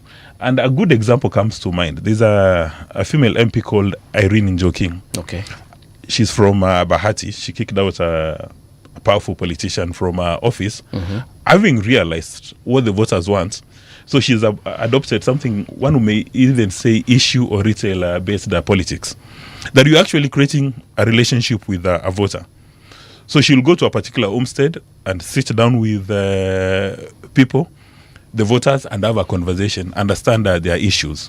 So if it's about affordable housing, if it's about electricity, if it's about supporting them to go to various training processes, she's embarked on that alongside what she does at the National Assembly. Also, there's a gentleman from my village who's won almost every election he has ever participated in. That is Richard Onyonka. Because also he has understood what the people are looking for. That is why sometimes when you accuse them that kule Nairobi, you've never ever contributed to any bill. Yes. You've never made a contribution to a motion. You're right. Yeah, but the voters want you to attend matangas. They want you to attend birthdays. They want you to attend weddings. And more important, they want you to behave like an ATM. Okay. Yeah. But again, there's some MPs or some elected leaders who go against the grain. Because I understand somebody like the late George Anyona never ever did all those things. And to a good extent, even James Orengo doesn't do that. So there are all those varieties. There's one called Otichilo. Yes, the governor for Viga. Yes. Famous for it. For not being an ATM. Not giving anybody anything. He's not an ATM. He's not an ATM. Utangoja uchoka. Which is a good thing, because then we begin to understand that the role of an elected leader is not to come for birthday parties or weddings or funerals. I had a conversation with an MP again from my village, whose name I shall not mention because of the nature of the conversation. When people back in the village seek for financial support and he's sending them money, they actually expect the M-Pesa to come from his account. That you've received 10,000 from Dismas Mokua. Muga or Dismas Mokua. Yeah. If the money comes from your PA, or what people may say, watu wa mkono, or Jolwedo or Kanda ya Moko, they'll actually return the money to you. They say, we did not vote for your PA. It is you. We voted for you. So if you don't have time to send me money from your mobile phone, I don't have time to vote for you. Wewe pia kuna kazi ngumu. Yeah, so you know now that is because now you have to deal with the ego of your voters. Yeah, these voters, you know, now they have been trained to, you know, all these allowances, standing allowances, sitting allowances, meeting allowances. Now to the extent they're saying, kama hiyo mpesa ijatoka kwa namba yako, yani you only come looking for me wakati wa kupiga kura, kunitumia kakitu, you don't have time. So, I mean, that is where we sit. But again, there's some leaders who have, in my view, understood the psychology of the voters. Yes. And you may speak about Irungu Kangata, the Muranga governor. Yes. Every time there's a conversation about governors who are doing very well in Kenya, for some reason, Irungu Kangata's name comes up. As late as last evening, I saw that there's a delegation of people from the European Union who've come to his county, and they want to start branding, you know, coffee and tea and other products from his county, which looks like it's a good thing. And then he's got this feeding program. He's got a solid healthcare, you know, intervention. And it appears that is the kind of gentleman who will retain his seat. And it doesn't matter on which political party is going to run on. Yeah. That he has understood the psychology of his voters. But again, as CT was asking, what is the impact of having this high turnover? You lose your institutional memory or capacity. Okay. Because understand in Bunge, when you're taking over, there's nobody who's giving you handover notes. Yeah, if you are the MP, I've kicked you out. When I go to Bunge, there's nobody who's going to give me handover notes. You will not tell me this is what you are doing at the constituency level. Yes. Using the CDF. You will not tell me this is what you've been doing at the National Assembly. So I have to hit the ground running, essentially being thrown to the deep end. So that is why the people who work for the Parliamentary Service Commission tend to be very powerful. Sometimes they even bully MPs. Yeah. You remember again in the same Irungu Kangata when he was a member of the National Assembly, he was actually stopped by their security at the National Assembly. Okay. Because they didn't know him. Yeah, they said, Uli nani? So when he died, Mheshimiwa, pole. Yeah. So you lose that capacity, the institutional memory. Yes. Part of the reason why the US... But this institutional memory, Nikulize, what exactly... We have a Hansard. Does the Hansard not record the happenings in Parliament? The Hansard records everything within Parliament. Also, if you want to understand the standing orders, they're in a booklet. But there are some things that you secure not on account of reading the Hansard or the booklet. Those are booklets, but just being around. Like for instance, in this studio, there are many things one would understand, not necessarily because they're it's in a manual. The do's and don'ts. There are so many do's here and don'ts which are not in any manual, right? But you just understand. Like for instance, if you get a rookie presenter here, when they are coughing or sneezing, they'll sneeze towards the microphone. Yeah. And you know, people back at home, they get irritated. But it's only when you've been around here for a while that you realize you're not supposed to be doing that. So you lose that one. And then, of course, now there is a compromise legislation and policies. Because again, the Kenyan situation is when people come to the National Assembly for the first time, they've spent their last penny in the campaigns. So they go to Bunge, understand there's a SACCO. As soon as you register, you become a member. Unaambiwa hapa hivi kuna kakitu, so people go for those resources. Others are told how to go fill those mileage forms. They are very happy with that. And then because the party leaders know that you've been stretched, and this is what has been said by some of those members of the National Assembly and Senate, you are given khaki envelopes to compromise legislation. Yes. Because you really, most of the time, you don't even know the import of what you are doing. First reading, second reading, all those things. Yeah. And because you are so many in that house, you may not even get a chance to contribute. There is a speaker who did not get to know all members of the National Assembly and Senate. So when he's giving you a chance to speak, alikuwa anasema, the man in a green jacket or the man with a balding head. Yeah, because now you are so many. But if you retain them, then it may be a very good thing. Yeah. But actually, but Dismas, this good thing means Yoni. I actually don't see it. You see the by retaining members of parliament. Incumbency. You see if, for instance, case in point, this parliament that we have is retained, how can we have finished? Now, the point you're making is supported by what they refer to as the democratic theory. that wananchi have been given the opportunity at every election to if you deem fit, kick out everybody, kick them out, all of them, and get in a new fresh team. lot. Yeah. But again, sometimes we do these things despite the fact that we have been given warnings. You remember some said you were warned that people presenting themselves for elections could be Nwatwa wash. Oh yeah, that was Dr. Matiang'i who told us. Yeah, they don't have the intellectual capacity, but you still go ahead and elect them. And when there's a bill around anti-money laundering, you expect beneficiaries of money laundering to vote for that bill. No. They will not do it. And you know, part of the reason why even the executive has got a walk in the park when they're coming up with pieces of legislation is either majority of them do not understand what is going on in the National Assembly. Because even when sometimes you follow the proceedings, there's a quorum hitch, or people are given khaki envelopes. Dismas, when you say they don't understand, what do you mean? You're saying sometimes they don't understand what... Is there not a threshold of education that somebody must have when you go to Parliament? No. All you need to do is to be a Kenyan. No. You're telling me that I don't need to read or write. I just need to be a Kenyan to be a member of Parliament. You can read or write, but reading and writing doesn't require a degree. Yeah, it doesn't require a degree. No. There's even evidence that you may have a degree, but you still have those challenges. But look at the finance bill. I mean, the one which led to a crisis. The members of the National Assembly passed it. There was a crisis. The president rejected it.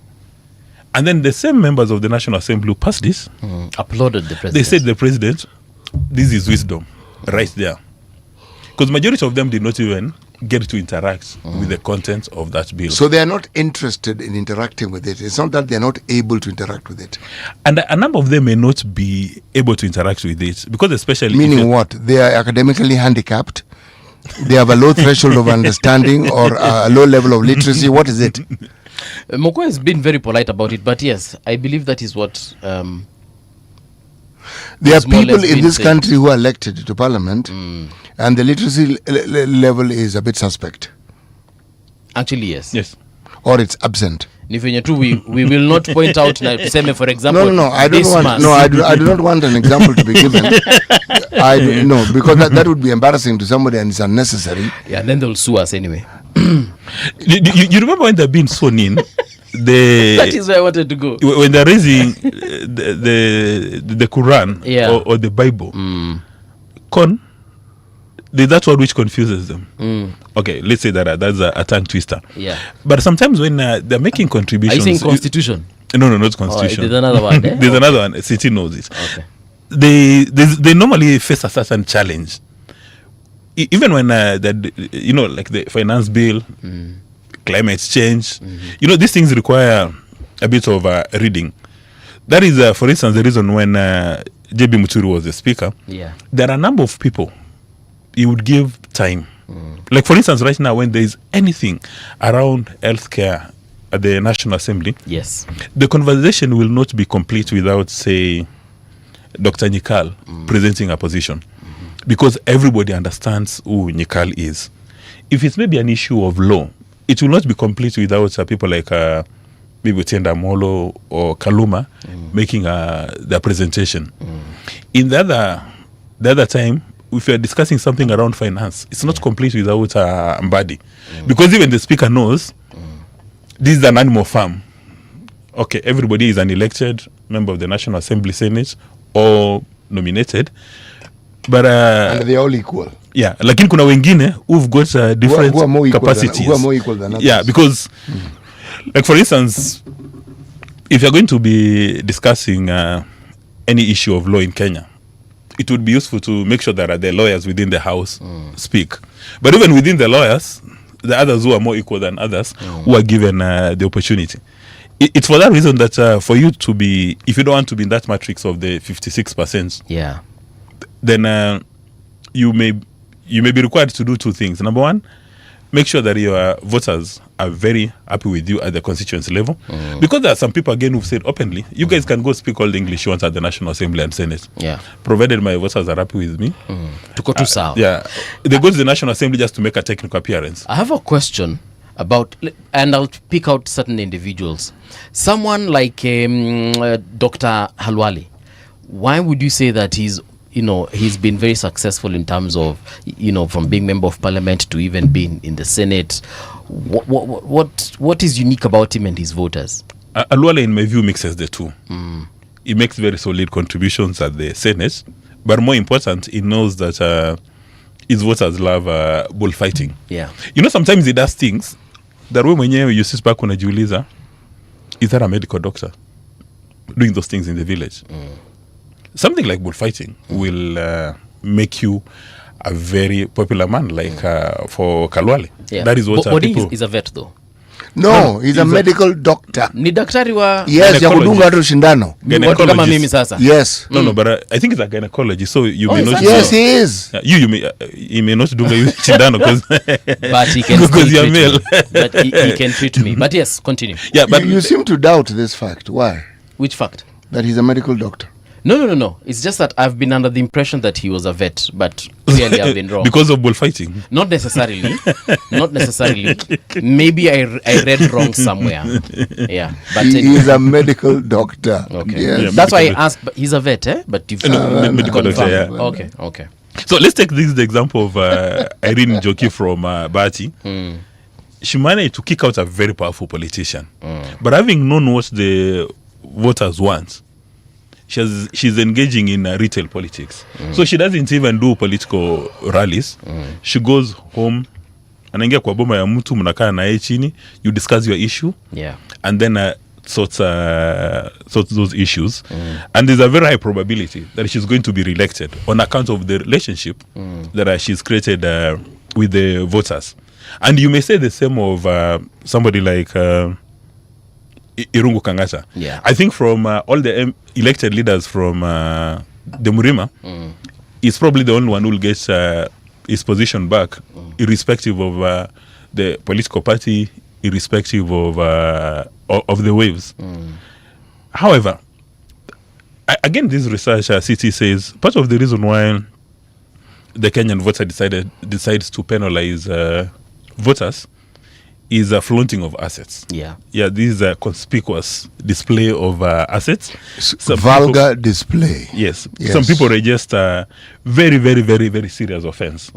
That before the election, you wouldn't afford a cup of tea. You said these times above number in a 5-star hotel. Yeah. But all of a sudden, you can afford to buy a 5-star hotel. And then you're jumping from one city to another, from Dubai to Auckland, and displaying pictures that are using private jets. You're doing that while all this time people back in your village are suffering. Yeah. There's even the case of governors, I'll not name from which part of Kenya, who are accused of buying all the properties in Nairobi, while people back in their villages are wallowing in poverty. I mean, you remember as Wamwalo Kijana would say, wallowing in a miasma of corruption and poverty. But for you, your lifestyle all of a sudden has been elevated, so you forget about them. Or maybe you refuse to dance to the drum beats of your party leader. Yes. In many parts of Kenya, the moment you secure a party primary, then it's a wrap. During the time of Mr. Raila Odinga, in his very strong strongholds, the moment you get a party ticket, it's a wrap. Even now for Ruto, many parts of his strongholds, the moment you get a party ticket, it's a wrap. This side again reveals that on average, to get that party ticket, it will cost you about 15 million bob to do the campaigns. And then for you to go to the entire election, it's up to 35 million. Yeah. So the cost is actually very high. That is why they say, I spent 15 million bob on average, or I spent 35 million bob.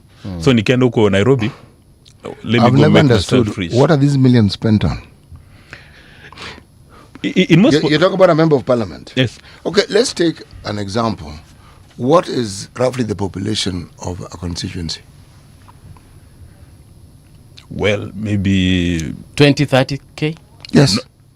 Some are bigger, some are more. Yeah, some are bigger. That's why I asked for average. Yeah, that could be. Some even that 20 they don't get to. Yeah, that could be the number of registered voters. Yes. Okay. Not necessarily residents. Yeah, not necessarily residents. Okay, fine. So, if we say 30,000. Yeah. All right. Let's give it 30. Okay. Then you spend 30 million. So, How much do you spend on each voter?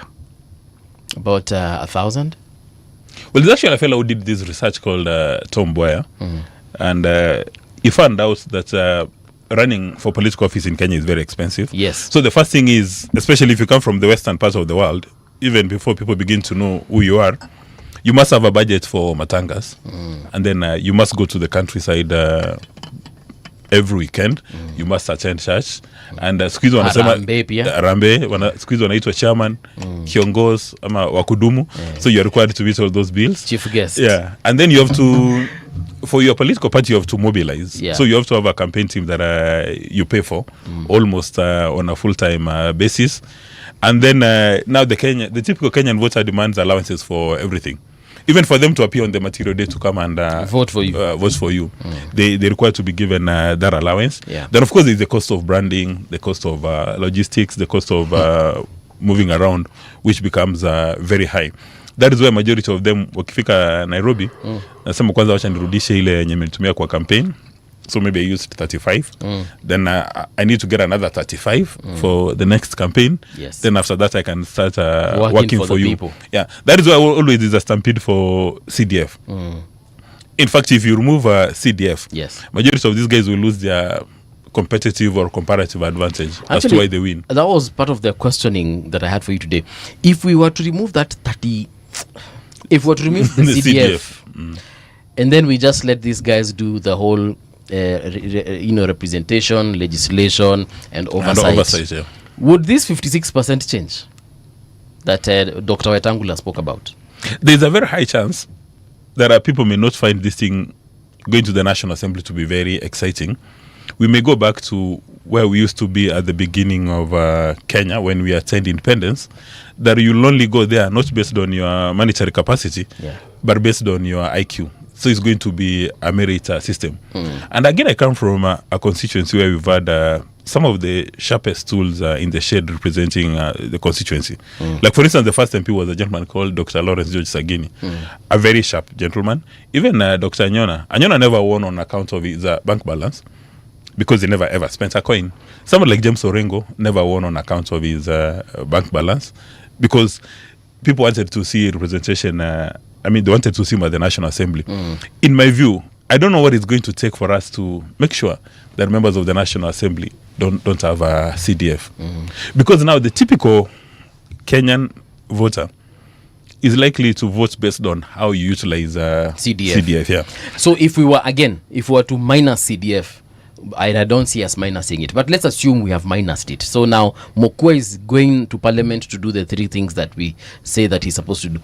Are we going to see an increase in this 56% to maybe 80-90, or is it going to come lower to now 30-20? It could easily go to, in my view, it could easily go to 80. But again, you remember Musalia Mudavadi said that we need to have a referendum moment and discuss some of these funds.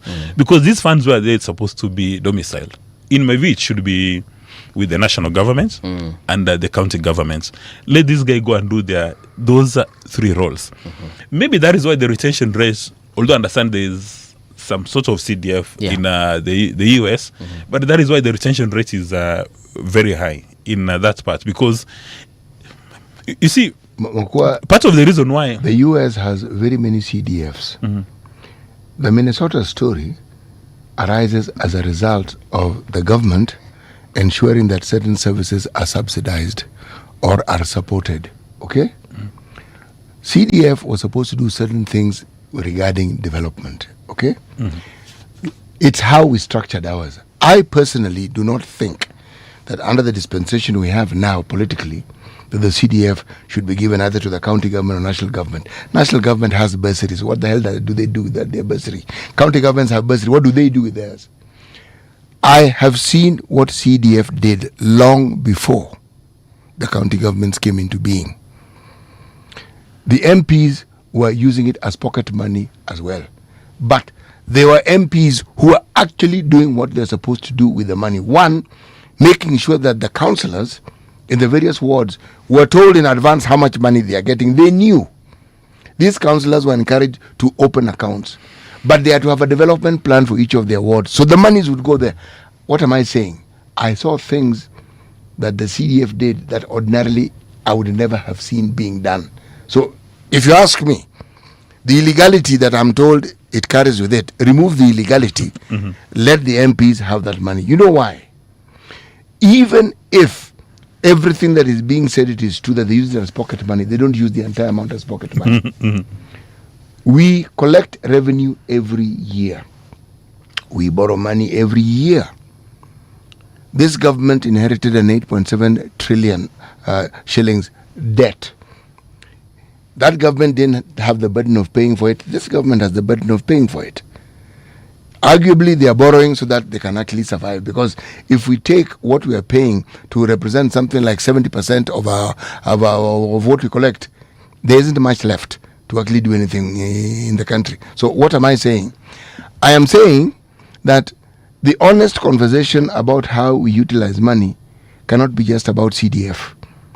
It has to be about all these funds that we have and what it is that they do. If then that, in my opinion, is a good and honest conversation. Yeah. Also, let me add what I consider to be an honest conversation. Every elected leader in Kenya appears to have a bursary. Every elected leader in Kenya appears to have a bursary. Can we have an honest conversation in collapsing all these bursaries and placing the resources in one basket? No. Which is something that has been talked about over and over. No. With the current dispensation, the end beneficiary will get less. If we already see that the focus of people who are in authority politically is to be as rich as they possibly can be, the crafters of the 2010 Constitution understood this. That's why we brought devolution into being. So that as we're having this discussion, we're not talking about money at the national level. We're talking about money that is given to you and the region you come from and what is being done with it. And devolution has shown us clearly, with enormous clarity, the relationship that people who are elected and then the civil service that they oversee, the relationship they want and the relationship they seek to have with the money. That relationship does not involve the citizen who is the end user or the eventual beneficiary. It does not. So, excuse me. So long as what we have, I'm using your term, obtains. Okay? So long as it persists, no. I am for the idea of this money being divvied out as it is, so that I know where the problem is. I watch it back to CDF, so I know what to blame the MP for. You pull that money together at the national level. God Almighty, will you even have any idea what's doing what and what's going where? No. The point I was making is that every elected leader, the governor, the MP, the presidency, all of them have got these bursaries. Okay, the question which comes from an accounting perspective, what is the cost of administration of all these bursaries?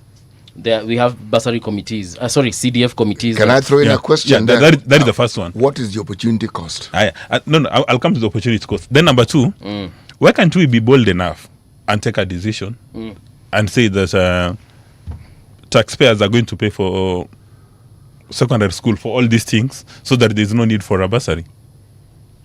I have a different question, because there seems to be good points for and good points against. By for, I mean, abolishing it, and against abolishing it. But the question I would ask, and this one it is for you. For me? Yeah, this question is to you. Do you agree that the CDF has actually weakened the position of the MP as it is right now? You have to tell me how it has weakened the position of the MP. In terms of their delivery. The three fundamental roles. I guess that's what you're asking. Yes. But then, no, I don't think so. You're talking about legislating. Yes. How has it overseeing and because they seemed more focused on this money as opposed to what they need to do in Parliament. And Mokua brought, No, they are more focused on the committees that they belong to and the allowances that come from those committees. Come on. But also, this whole CDF issue, because kuna committees hazina pesa, by the way, but there is no committee where there's no sitting allowance, chief. Hakuna. The point I'm making, City, is forget this whole issue of committee. I'm asking, if we were to be honest and to ECDF, do you think it would strengthen the role of the MP? No. In my view, or rather what they do, yes. In my view, if your key performance indicator is going to be CDF. Legislation, right, oversight, and representation, then there is no CDF then obviously now when you go to the National Assembly or Senate, you will pay attention to those three key roles. The obtaining environment today is it's possible for you to get elected and re-elected times above number simply on the application of CDF. Peke yake. Or now you use CDF. And number two, or now you engage with maybe the presidency or other institutions to get financial support for your constituency. Right. Again, there's a very high probability that you could have all the key performance indicators around legislation, oversight, and representation. But people back in the constituency will tell you, si tunakuona bunge unaongea uko vizuri, haujai kuja matanga. Tunakuona unaongea bunge vizuri, haujatutengenezea barabara. And you will never ever go back to the National Assembly. Although again, there are some communities which take pride when they see their sons and daughters speak very good English at the National Assembly. But there are other communities that don't care. For them, what they want to do is to see the maendeleo they can touch. Like you've upgraded the primary schools, the facilities, you're giving people chapatis, hizo vitu ya. Because they can say, wewe uongee ukizungu yako yote huko, lakini hatukuoni kwa matanga, hatukuoni kwa hujatutengenezea barabara. So in my view, we need, and I'll take a divergent position from CT, this idea of CDF, we need to relook at it so that the members of the National Assembly stay focused on the three core areas. Ingine ya constituency engagement, or maybe we even, well, I don't know whether we'll adopt it, like we adopt the South African model of the parliamentary system, whereby you do not represent a specific geographic constituency. You know, you represent the entire nation. So that people, you remember during some time ago, people would be glued, and then you are in your nappies, people would be glued to watch George Anyona, James Orengo. City, you remember the people referred to as the seven sisters. Vile walikuwa wanaongea huko. Mjonjo who gave them that title. Moshengu, Mochofi. Yes, and those other fellows. Even as we speak today, there are Kenyans I see in the evenings who are glued to Sky News or BBC, following conversations at the House of Commons. Vile the way they debate issues. Here in Nairobi, it's not so as much. But again, there's some leaders who've delivered, I would say delivered very well, but they've been unable to communicate. For instance, I know you'll probably frown, but someone like Governor Sakaja, he has done considerable well in Nairobi, but he faces a communication challenge. I knew that, So there's some leaders. No. Considerably well. See what amalize sentence. There's some leaders who have delivered, but they have a challenge with their communication. Some of them don't even know the meaning or the difference between visibility and communication. You see, some leaders just want to be on your face every day, but they don't tell you what they've done. Like for instance, as a city says something about Sakaja, he's managed to crush the cartels around garbage collection. That now the county government has got its own company to collect garbage. There's the school feeding program. There are people accusing that that's not your core business. But if you've been in a neighborhood whereby you are running on an empty stomach, and there's a governor is having school feeding program, you can go to school. I actually understand that by the time it's done, there will be 1 million beneficiaries for that. However, as we come to the end of the show, how much has Sakaja paid you? No, you see, for me, I'd like to look at things from an objective perspective. I'm joking. Because if you become, if you retain some biases, then you'll not see the four corners in a room. Although this one has got more than four corners, but you will not have an helicopter view. In my view, if a leader has done very well, give them credit. If they're doing a horrible job, call them out. You know, it's interesting. It's interesting how we are discussing MPs and the role that they're supposed to perform, and yet we are saying that 56% of them keep on losing their jobs with every election cycle. And it's not like they do not know. It's not like they do not know that there's a trend and there's something that their specific voter areas are looking for them to actually be retained. There's something Professor Lumumba said here in the previous hour, and he said that some of them just need to work for 2 terms. As long as they just get 2 terms after that, they have a pension. Pension for life. Is that actually yes, it is. So kuna watu wanatakanga tu hizo 2 terms, after that whatever you do to them, whether you don't vote for them, then they're okay. It actually doesn't matter. Yeah, it's very interesting because again I was. How much is this pension? Let's just say that you live like a king till you die on account of the taxpayers' account. I was in a forum where I suggested that I mean, there's some MPs, elected leaders, who will stay in parliament forever. When I made the suggestion that we should also consider having it 2 terms, they said, that is even cool for me. Yeah. May I just do my 2 terms? Then you take care of my life. Yeah.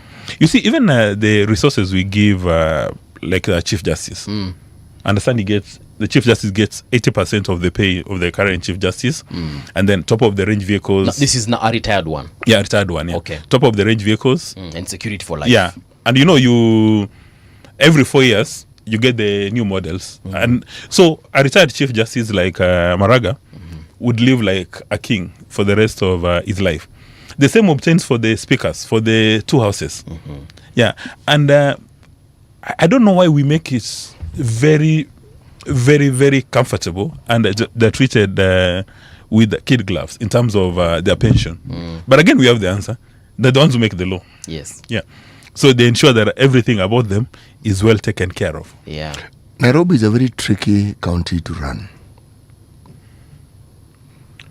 The success you speak of exists. People eat.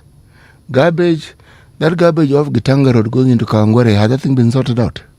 It hasn't. There's a point I'm trying to make here. An honest conversation involves picking the things that somebody has done and saying he has done this, he's actually done this. To kill the cartel or to dismantle it means garbage is not a problem in Nairobi. Garbage is a problem in Nairobi. It has not gone away. The feeding program you cannot run away from. It is good. High rises, zoning dictates that exist being ignored. And now we have buildings collapsing. Sakaja is not a QS, he's not an engineer, he's not an architect, but it's under his purview.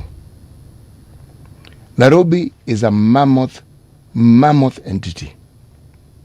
Sakaja had an opportunity to devolve Nairobi into other boroughs. Smaller cities. They're called boroughs. Administratively, it makes it a lot easier. This mammoth is a hive of corruption because there are too many things happening at the same time. There'll be lack of clarity as to what goes on where and how. Now, there are things he has done right. In my opinion, the things that structurally would have changed Nairobi for the better and ensure that service is provided for the citizenry where they are at with this devolution process, that he has not done. Okay? And to me, that would be my idea of a successful governorship, because now service doesn't have to come to City Hall. Service is where you are. Morris and Dati actually is saying that we need to go back to that garbage collection issue because he doesn't believe that Governor Sakaja has done anything as far as that is concerned. But Dismas, tumefika kilele cha conversation. I thought we were just starting. Imagine, I thought we were doing a rehearsal. It's 10:01. And if I continue beyond 10:02, nitachapa viboko. Last words. No, my view has always been that, and maybe I'm going to patent this, that if Kenya want to make a progress, we must place a premium on character, capacity, and competence.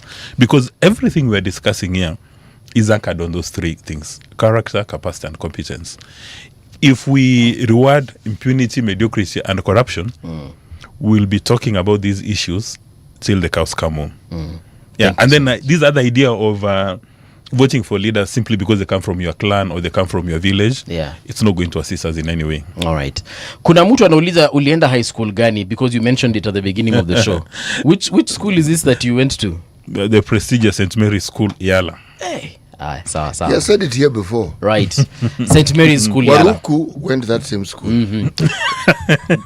Thank you so much, Dismas. This is where we come to a close as far as our conversation this morning is concerned. But let's meet tomorrow, 4th of February, 2026. Until that time, man, it's been real. Hasta la vista.